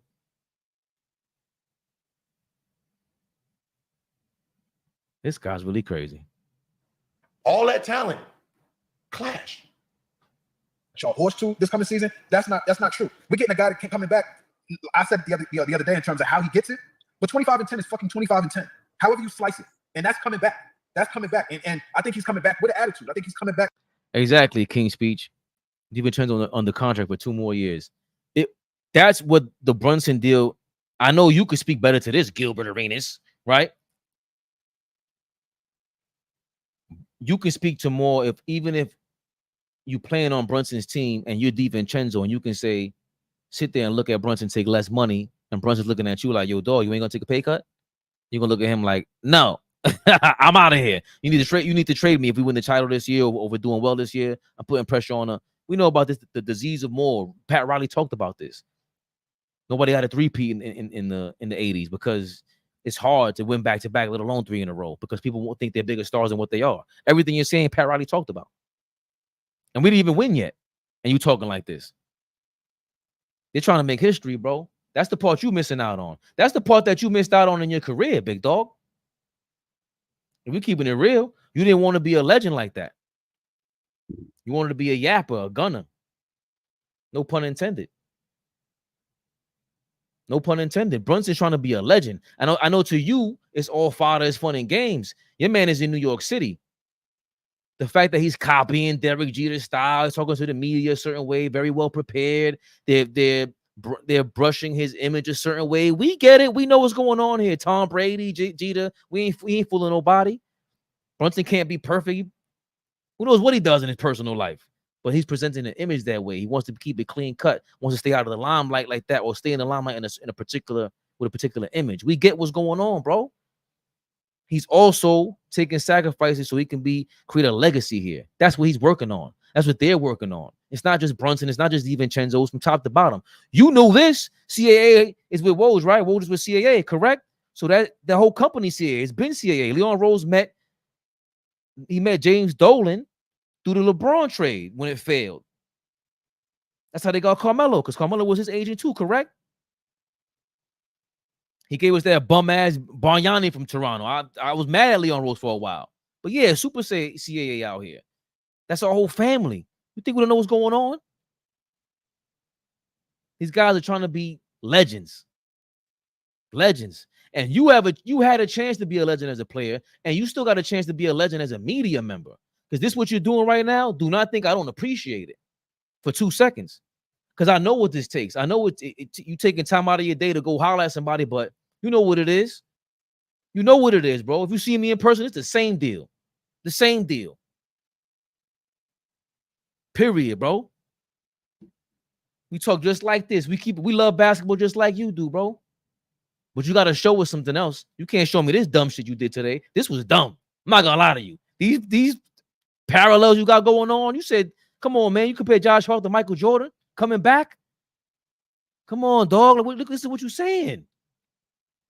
Just be real about it. I hope your man is sitting there talking to you about this shit. You sound crazy. With something to prove. I think he's coming back ready to rock and roll. Like, so Gil don't know what he's talking about. Again, the people that and you don't know what you're talking. I don't know if you don't know what I'm talking. You don't know what you're listening to because you're saying what I'm saying. Just like Rashad. I don't know if y'all know what Rashad does. You can agree with him. He's still going to argue with you. So do you, motherfucker. What you talking about? That's exactly what you do. You took what we said and tried to spice it up. It's called gaslighting. That's what the kids call it nowadays, at least. You took what we said about Woj. We never said Woj was going to be a big time. He's going to know the game of basketball. He's going to create a super team that has alma mater. No. You just described the process in which what we know Woj does. Woj is out there. He's going to be an agent. He doesn't rock with the players. He rocks the front office. Okay, he's a power broker. So you described that and ran with that. But what are you really saying? You ain't saying nothing we don't know. You ain't saying nothing. You really didn't. We know McCann's whole game. McCann's came off crazy. But if it was, let's keep it 1,000. If you really want to watch this, if we keep it 1,000, without McCann's, where's that show at? If you want to keep it a buck, how about that? Let's get to that. Get to that, big dog. McCann, without McCann's on that show, the arguing, the Undertaker shit that he does, your show is dope. The setting is dope. We talking about stars though. He's becoming a star on your floor, and he should respect you. You should respect him. But we know what time it is, man. We know what time it is. Stop acting like we don't know what we're talking about either. Because he ain't arguing on the basis of the subject anymore. Now he's debating on how they're going to play the game. And I'm saying it's going to be crazy. I don't think it's winning basketball if they tried to play their success team last year and then Julius at the 5. I'd rather have Julius at the 4 and then have my big man. They're a bigger lineup. Having 4 small guards is crazy. You repeat the same shit. Who wants 4 small guards? See, and again, you didn't watch OG Anunoby, and you're gonna think this is funny, and I don't know what I'm talking about. But there's a reason why I was hyped up when we had OG Anunoby, and I said if he comes back, I don't care if Embiid is healthy. I don't care if Joker's healthy. If you go back and watch when OG locked up Giannis, and he was locking up Embiid in the regular season. I ain't talking about the postseason. I ain't talking about none of that. None of that. I'm talking about when OG was in the game regular season when we went 14-2 and all that. We smoked Philly. We smoked Denver. We smoked Minnesota. Everybody. You could say it's an anomaly. You could say it was a short time period, short little sample size. You could say whatever you want to say. But that's what we look forward to. That's what we saw with Julius Randle. The floor was spread, and he was playing one-on-one a lot, jumping into the middle of the paint, kicking it out, drawing the defense. Game got a lot more simple. Defensively, we were monsters. And we didn't even have Mitchell Robinson. We didn't have our starting 5. Mitchell Robinson was not there. Don't tell me you watching, bro. Don't tell me you watching and Julius Randle's there. Yeah, we had iHeart. Who's going to make up for that? I think we could do on a perimeter. You got Bridges, you got OG. There's a lot of rotation going on over there. I don't like, if there's a weakness for OG, is coming around the pick, trying to chase the speedy guards. He don't run around the pick. He runs around the pick like he's chasing, like he's a cop chasing somebody. Go look at OG when he's on defense and it's at the pick on him. Like when Maxey's got the ball and he's guarding Maxey, he runs horribly. He should not guard Maxey on at all because they're gonna throw picks at you all day long. But Bridges, come on, man. I hard damn near. I don't see all defense, but he's up there. DiVincenzo, all these guys. You bumped into the wrong crew, Gil. I don't know who you think you're gonna flame. Because I heard what you said at the end, too. I can't wait to get to that part. You can't play that against Denver. You can't play that against Boston. You can't play that against Embiid. You can't play that against you can't play that against the Lakers, and you can't play that against the Bucks, right? So if these are the teams that's supposed to be elite, playing Julius at the 5 is gonna be difficult. It puts too much pressure on your team. So you're gonna have to stay big. And if you're staying big, that means Josh Hart and DiVincenzo, they're fighting for the same minutes, right? Right, you got Josh Hart. So who's the backup point guard, right? Dante DiVincenzo and Josh Hart fighting for the same minutes. They're going to fight for similar minutes, but Josh Hart's going to have to fill in for a lot of the front court. He's going to make up for a lot of the front court players because he's a great offensive rebounder. It's between him and Mitchell. Mitchell Robinson is the best offensive rebounder we have. Josh Hart's the second best. So that's a different role than DiVincenzo. DiVincenzo plays the perimeter. He sticks around the perimeter a lot. I know Josh Hart hit a lot of big shots in the playoffs, but that's not really his game. He runs in transition. He got better at running in transition. He would get the rebound, run down court. They used to smack the ball out of Josh Hart's hand every time he crossed half court. I used to hate when he crossed half court in transition. It was horrible. It was trash. Unforgivable. Then he got better. He started finishing in transition, and we started dealing with it. But his game is not really a perimeter game, even on offense. Right? He crashes the boards. DiVincenzo's not, he might do it here and there, but he ain't no Josh Hart. Josh Hart averaged 7-8 rebounds a game on the Pelicans. That's when he really got his game together because he was an athletic dude coming out of Villanova, went to the Lakers. You could tell he's athletic, but what's he gonna do? And all of a sudden, boom, got straight to the Pelicans. He found his game, he found his niche, and we got him. I don't see he's gonna fill in for McBride. You're gonna have minutes there. OG he's gonna miss some games. You're gonna have to rest him, right? Mitchell Robinson ain't coming to December. That's one spot that we can finagle. Backup point guard sometimes is Deuce McBride. And Kolek, we're going to see if he gets some minutes. Who we drafted. That's going to be tough, but that's what McCann said. It's a good problem to have. What other teams have this problem? Only OKC is as deep as this roster. Boston's not this deep. And I'm going to tell you the other team that nobody's talking about. Nobody's talking about this. And I said it first. The Memphis Grizzlies are the scariest team out west, bar none. Nobody's talking about that. Gotta have a backup point guard, backup 2. You got OG. So between JB, you're going to at some point be playing Brunson 30, 40 something minutes. So that means there's really only 17 to 20 at max. Right? And can I ask you guys something? And this is just human being chat. If you played in the NBA, you played 30 plus minutes last year and then damn near played 48 and then come back to play 17, are you really happy? Like, be honest, man. Because 38 and 40, that comes with a paycheck, and 17 minutes come with a paycheck too, right? Because I can tell you, if DiVincenzo is up next year and he plays 17 minutes a game, I can tell you he will lose about $70 million going back to that bench. He might. And again, this is my issue with this. It's not even an issue because all he could do is speak from his POV. You got to respect that. You got to respect Gilbert Arenas. I played ball. I know what it feels like to have this much time on the bench. I'm coming back from injury or whatever the case may be. And you expect to have a starting position and make X amount of money. Once that happens, okay. Right? But they don't have your ego, dog. That's a part of the winning. That's all we're saying. If they do that, they're going to be legendary in New York. See, that's the part you don't understand. You will never understand that. You think this shit is a farce. You think we're just crazy Knicks fans. It's not the case. We make, yo, I'll always say this. Joe Namath has been on TV my whole life with them big ass ears. He won 60 years ago, bro. He's still a legend. What do you think is going to happen if the Knicks win a championship? The 90s Knicks are still iconic here, and we ain't win shit.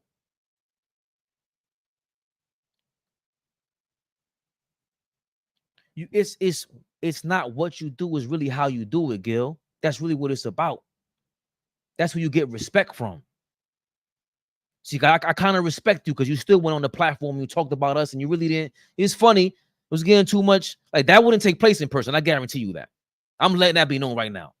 You just won't. I'm 5'7". I bet you won't do it. I guarantee it. You utter them words. It's funny. But you don't talk like that in New York. I don't know what you do out there. That ain't cool. That's my guy. You don't talk to him. I don't care who you are. Not around me. That's crazy, right?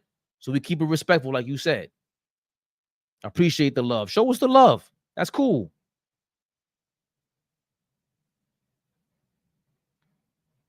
If someone tell Gil the contract situation, Nick signed Devo for 4 years, 4 for 50 last year, and y'all scream we overpaid. We used it. Exactly.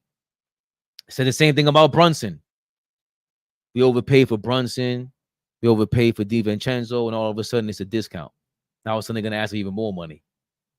Boy, oh boy. That was my whole conversation, dogs. That was my whole conversation. That's all I was talking about. You ain't saying nothing. You pretty the same dumb shit. That's it. That was it. That was all. People that are invested in the Knicks, aside from everybody else in the NBA, you can 5 to 10 seconds after they speak, okay, you watch us. Okay, you watch us.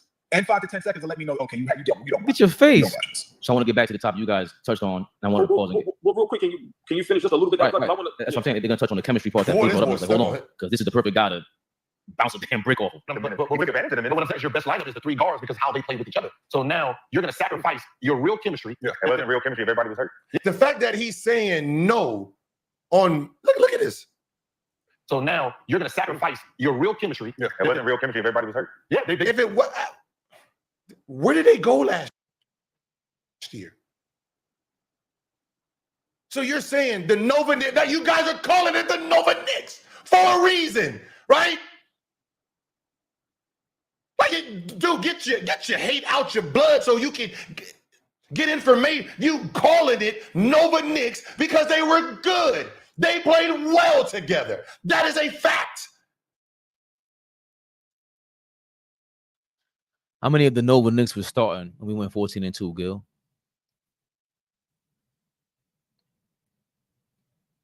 When we had the best record.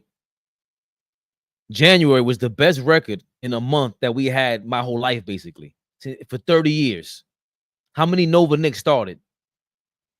Who did we sacrifice from the Nova Knicks to get to 14-2 and break records, break Knick records? I'm not, not all-time records.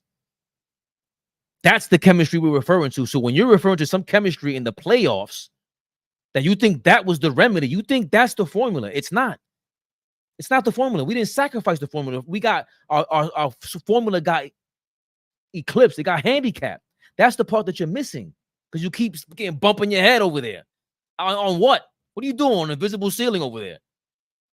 Stop smoking that dust, man. Stop smoking that bullshit, Gil.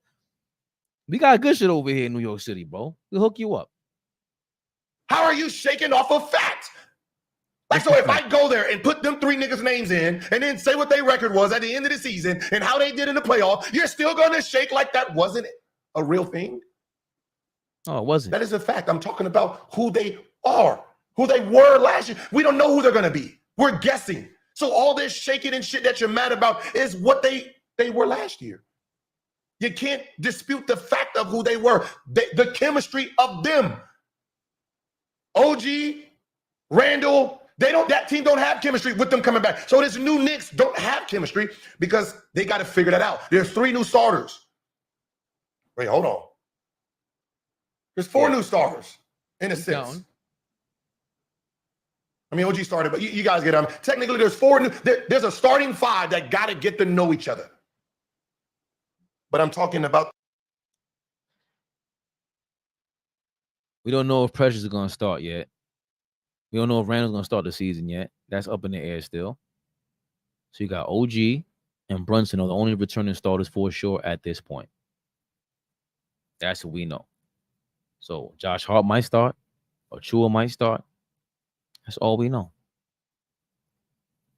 So we were already going to change the dynamic. You want us to start DiVincenzo and Josh Hart and bring OG and Bridges off the bench? Like, you're the coach, right? You're in your office, right? With your funny hat. All right? With your funny hat.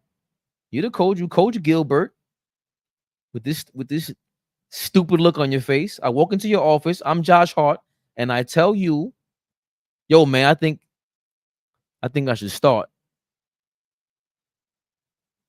That's the same dumbass look Josh Hart's gonna give me if I'm Thibodeau. Yo, I think I should start, Coach Tibbs. Tibbs gonna go, okay, over who? Bridges. Man, get the fuck out of my office, man. And go bag up some of that shit you fucking sniffed. So we could sell that shit on the corner, MSG. Fuck is wrong with you, Gil? Talking that dumb shit. The team that do know each other.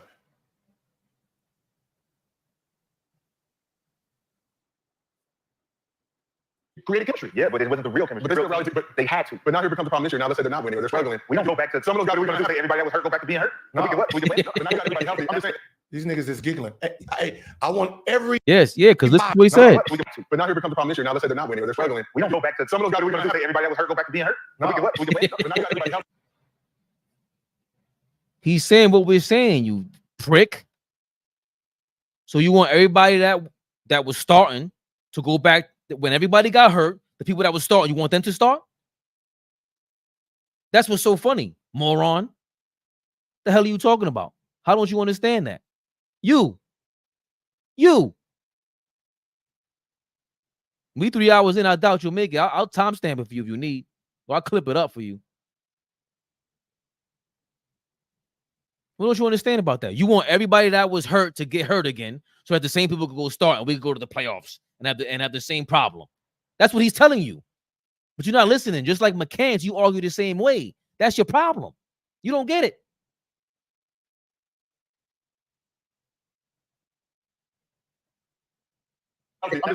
These niggas is giggling. I want everybody to monitor these niggas' pages. If they go on a 5-game losing streak, and the crowd start booing and they start screaming, Nova Knicks, Nova Knicks, I want you guys to do it, edit, because that's what I'm saying. I'm saying the crowd fell in love with the Nova Knicks. So anytime this starting 5 don't play very well, what do you think the crowd's going to be screaming, sir? And you niggas is laughing like y'all not going to be part of it. They laughing like if they don't make the playoffs or they get put out in the first round, they not going to be cussing. That's what we talking about with the hate. That's hate. That's just hate. What you talking about? These guys are laughing in case they don't win, and then all of a sudden, you're just making shit up. That could happen. You know what else could happen? We could win. And your dumbass will be dead wrong. Because you didn't watch the Knicks. You couldn't even name their starters. You don't even know how many starters they're missing right now. We just said you don't watch the Knicks, and guess what you just said? You just admitted. You don't watch the Knicks. You big dummy. Yo, Gilbert, man. We got to keep the going. Fucking Tibbs out. But you got, listen, man, you guys got, listen to all the, this is what I need to tell you people, man.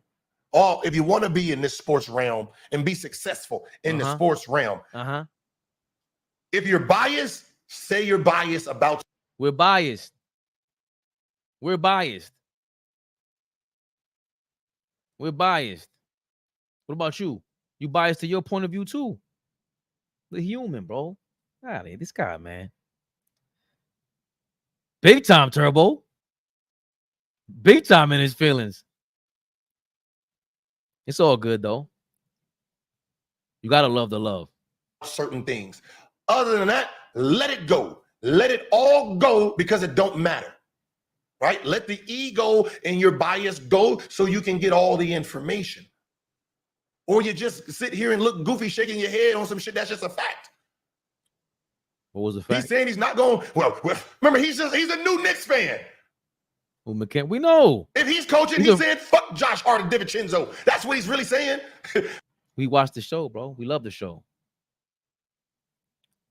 McCants grew on us. McCann started off like a big-time clown, like I told you, man.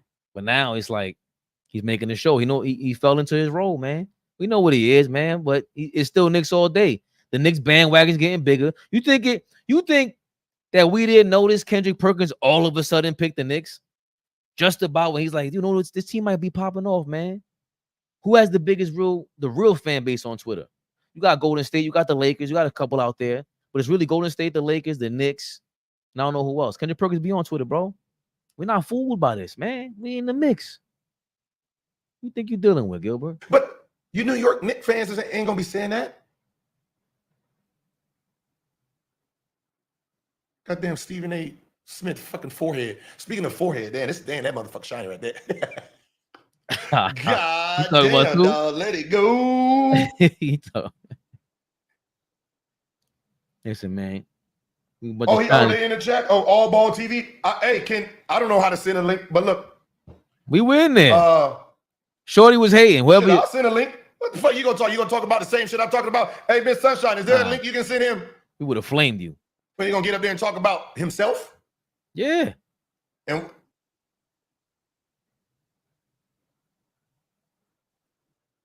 would have flamed you. I don't know how to send links, but Miss Sunshine, you know how to send links? That's what you'd have been doing, tapping your 10 just like that. Fuck you talking about? I'm gonna send you the link. Shorty was hating, man. Shout out to her too. You think it's a nigga with his head right here? I hope he put a hat on. Would I talk to you? I know Melo definitely hated on Insanity, man. That's how it works, man. Come on, man. These NBA players, man, they want their money. All right? You get it? Money first, success second. Right? And if you think I'm lying, somebody asked me, and I want to make sure Scottie Pippen didn't make no comment about would he rather have money or championships, because I'm pretty sure he didn't start off the beat. Before I throw the hate, I'll just do it this way. Right. When everybody talks about championship, do you guys know that Scottie Pippen didn't start the beginning of the season? Yes. Because he was holding out. Contract dispute. On his contract. He didn't like the contract that he was in. Yes. And he was holding out and decided to have surgery on his foot right before the season started to prove a point. And Mike called him kind of selfish. I don't know. Mike said play out the contract. Yeah, bro. I think you used to having these little 15-year-olds in your chat, bro. You better be easy with that nowadays, too. Gilbert, you better start filtering these guys, man. Who you think you talking to, man? We know about Scottie Pippen and all that, man. We know about Shaq breaking his toe, getting surgery in October like an asshole, and getting surgery and he's out for 2 months, and Kobe's mad at him. We know about these things, bro. We get it. You guys got egos. That's what makes the Nova Knicks special. I wanted to smoke. I see you in there, Easy Blue. I appreciate that, man. Yeah, Turbo, great publicity. Great publicity. Hopefully we could chop this up and really get some publicity. Mention it, but you can see championship didn't have shit to do with his money. Players want their money first. Hey, speaking of head, did you see the big head? Oh, damn it. I said I wasn't going to do this no more. God What damn did it. you do? Hey, Here we go. his head. Right? And that, damn it, Derek. Derek.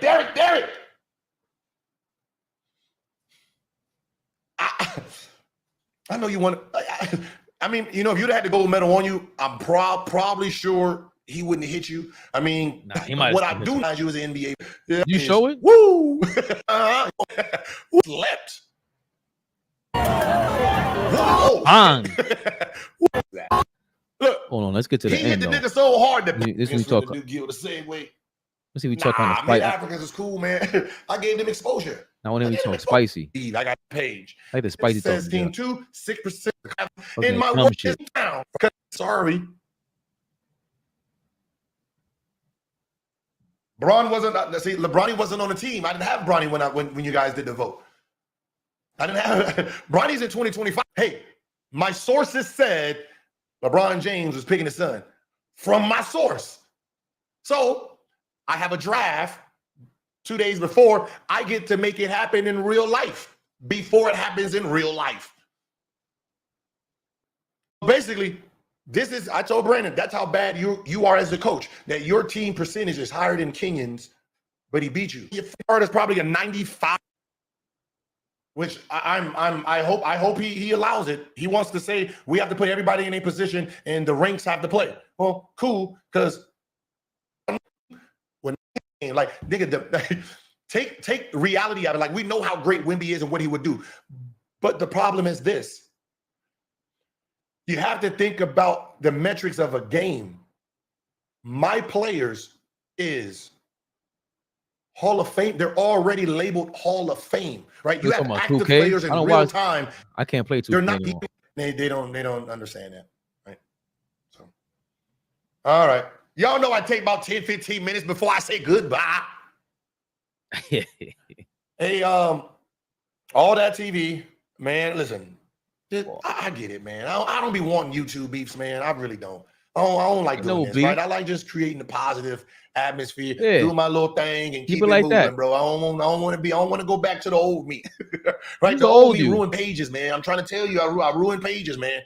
I pick up your bad habits, man. I look for your barber. Look at this nigga shine, boy. Look, I'm just this nigga shining and shining right here, man. This nigga shit shining right here. Right, I'll fuck with you so much, nigga. You gonna have to put a hat on, brother. You gonna have to put a Scooby-Doo hat on, nigga. Scooby. Okay. They gonna have to do an investigation on where the rest of your shit went. Right, so we not gonna let's not do that. Okay, we're just gonna keep it.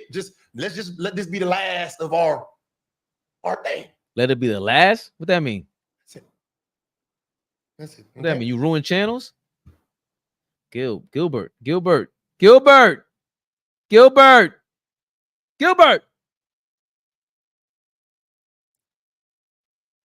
We know your threat's empty, man.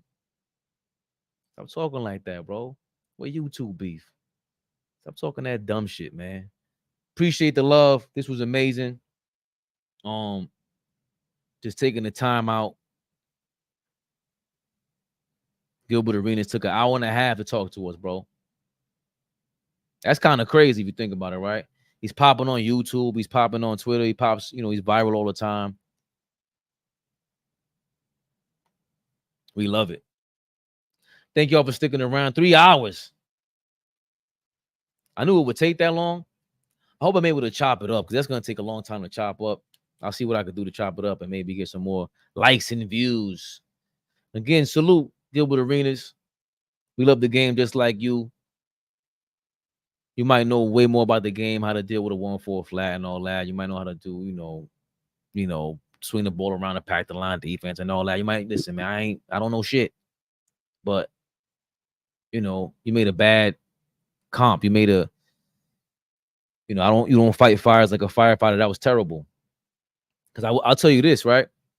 If the difference between all of that is, what if you had a history of recording firefighters in action from every angle, from all these multiple angles, and you interviewed firefighters every fucking day.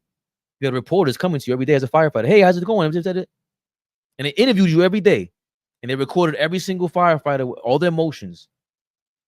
Who was getting fat, who was getting lazy, who was getting speed, who kept up their nutrition, and you recorded everything is documented. And we get to go to YouTube and go watch which firefighters are staying in shape. Would you choose a fat, slobby firefighter to go out there in a truck and climb the ladder? Or if you have been keeping track and you see the documentation, you see the stats, and you go, you know what, this guy looks kind of fit. Maybe he could fight a fire better than the fat dude. It's not that hard. So it's the same thing as basketball. It's just that we get to watch the game too, and there's a lot of recorded information, whether it's through speech, pass it down word of mouth, or written, or image, moving image. There's plenty of communication done, bro. We get busy over here, man. Again, big thanks to Gilbert Arena. Shout out to Gil's Arena. Your whole platform, that shit is fire. I think it's the best, to be honest, the best basketball platform out there, because it keeps going viral. I'm thoroughly entertained, and when y'all talk basketball, it's amazing. Cheryl Swoops is getting into it. Caitlin Clark, that shit is amazing.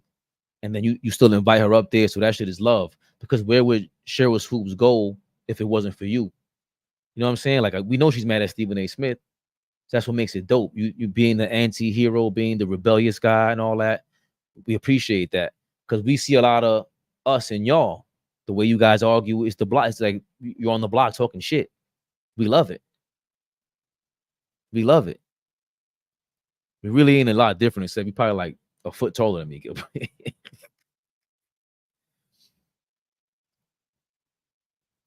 No coke on the keyboard, Gil. I promise, man.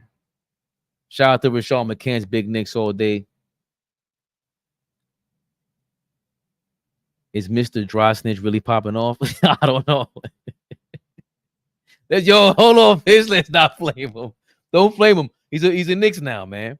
We gotta talk. Have y'all talked about that? If we could be real, ask McCants, what's the deal with him in North Carolina? Are they in good standing? Huh? Like, when y'all want to talk about real, let's talk real. Right? Is that what happened with North Carolina? He said what he said about North Carolina, snitched on the whole, apparently a whole process that we thought always happened, or whatever the hell it was. And right, it's on the teachers, and Roy Williams got mad at him, and he ruined the recruiting process. I'm being honest, like, this is what stuff we want to know. Is it gossip? You could consider that gossip if you want to, but it affected a college program out there, and they couldn't get no more Rashawn McCanns of the world, right? It was tough for them to do that. Why don't you talk about that? Why don't you ask him that? Because y'all have a lot of bravado. I would ask real questions like that if I was you. If you could get that message to, and there's no disrespect to Rashawn McCann at all whatsoever, because ain't a shot at him. Is when we think of him, that's what I'm genuinely thinking about. What made him do that for real? What made him go expose the program, however you want to put it? And how does that affect his career? You got people that say, I don't fuck with McCants, bro, because of that. Is it gossip? I don't know. You want to write it off as gossip, bro, but I want to know, man. So, yeah, man, holla at your boy. You know who I be.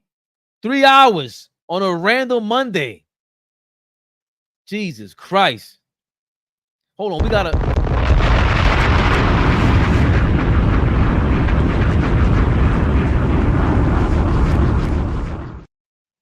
Can't believe it, man.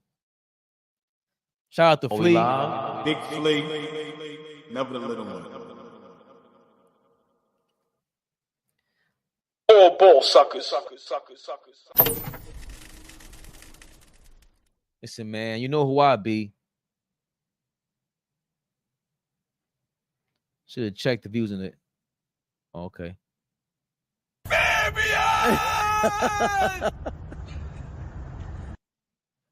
Appreciate it, man. Allball TV. They scared, but I'm not. They don't like comentario. Y suscribe.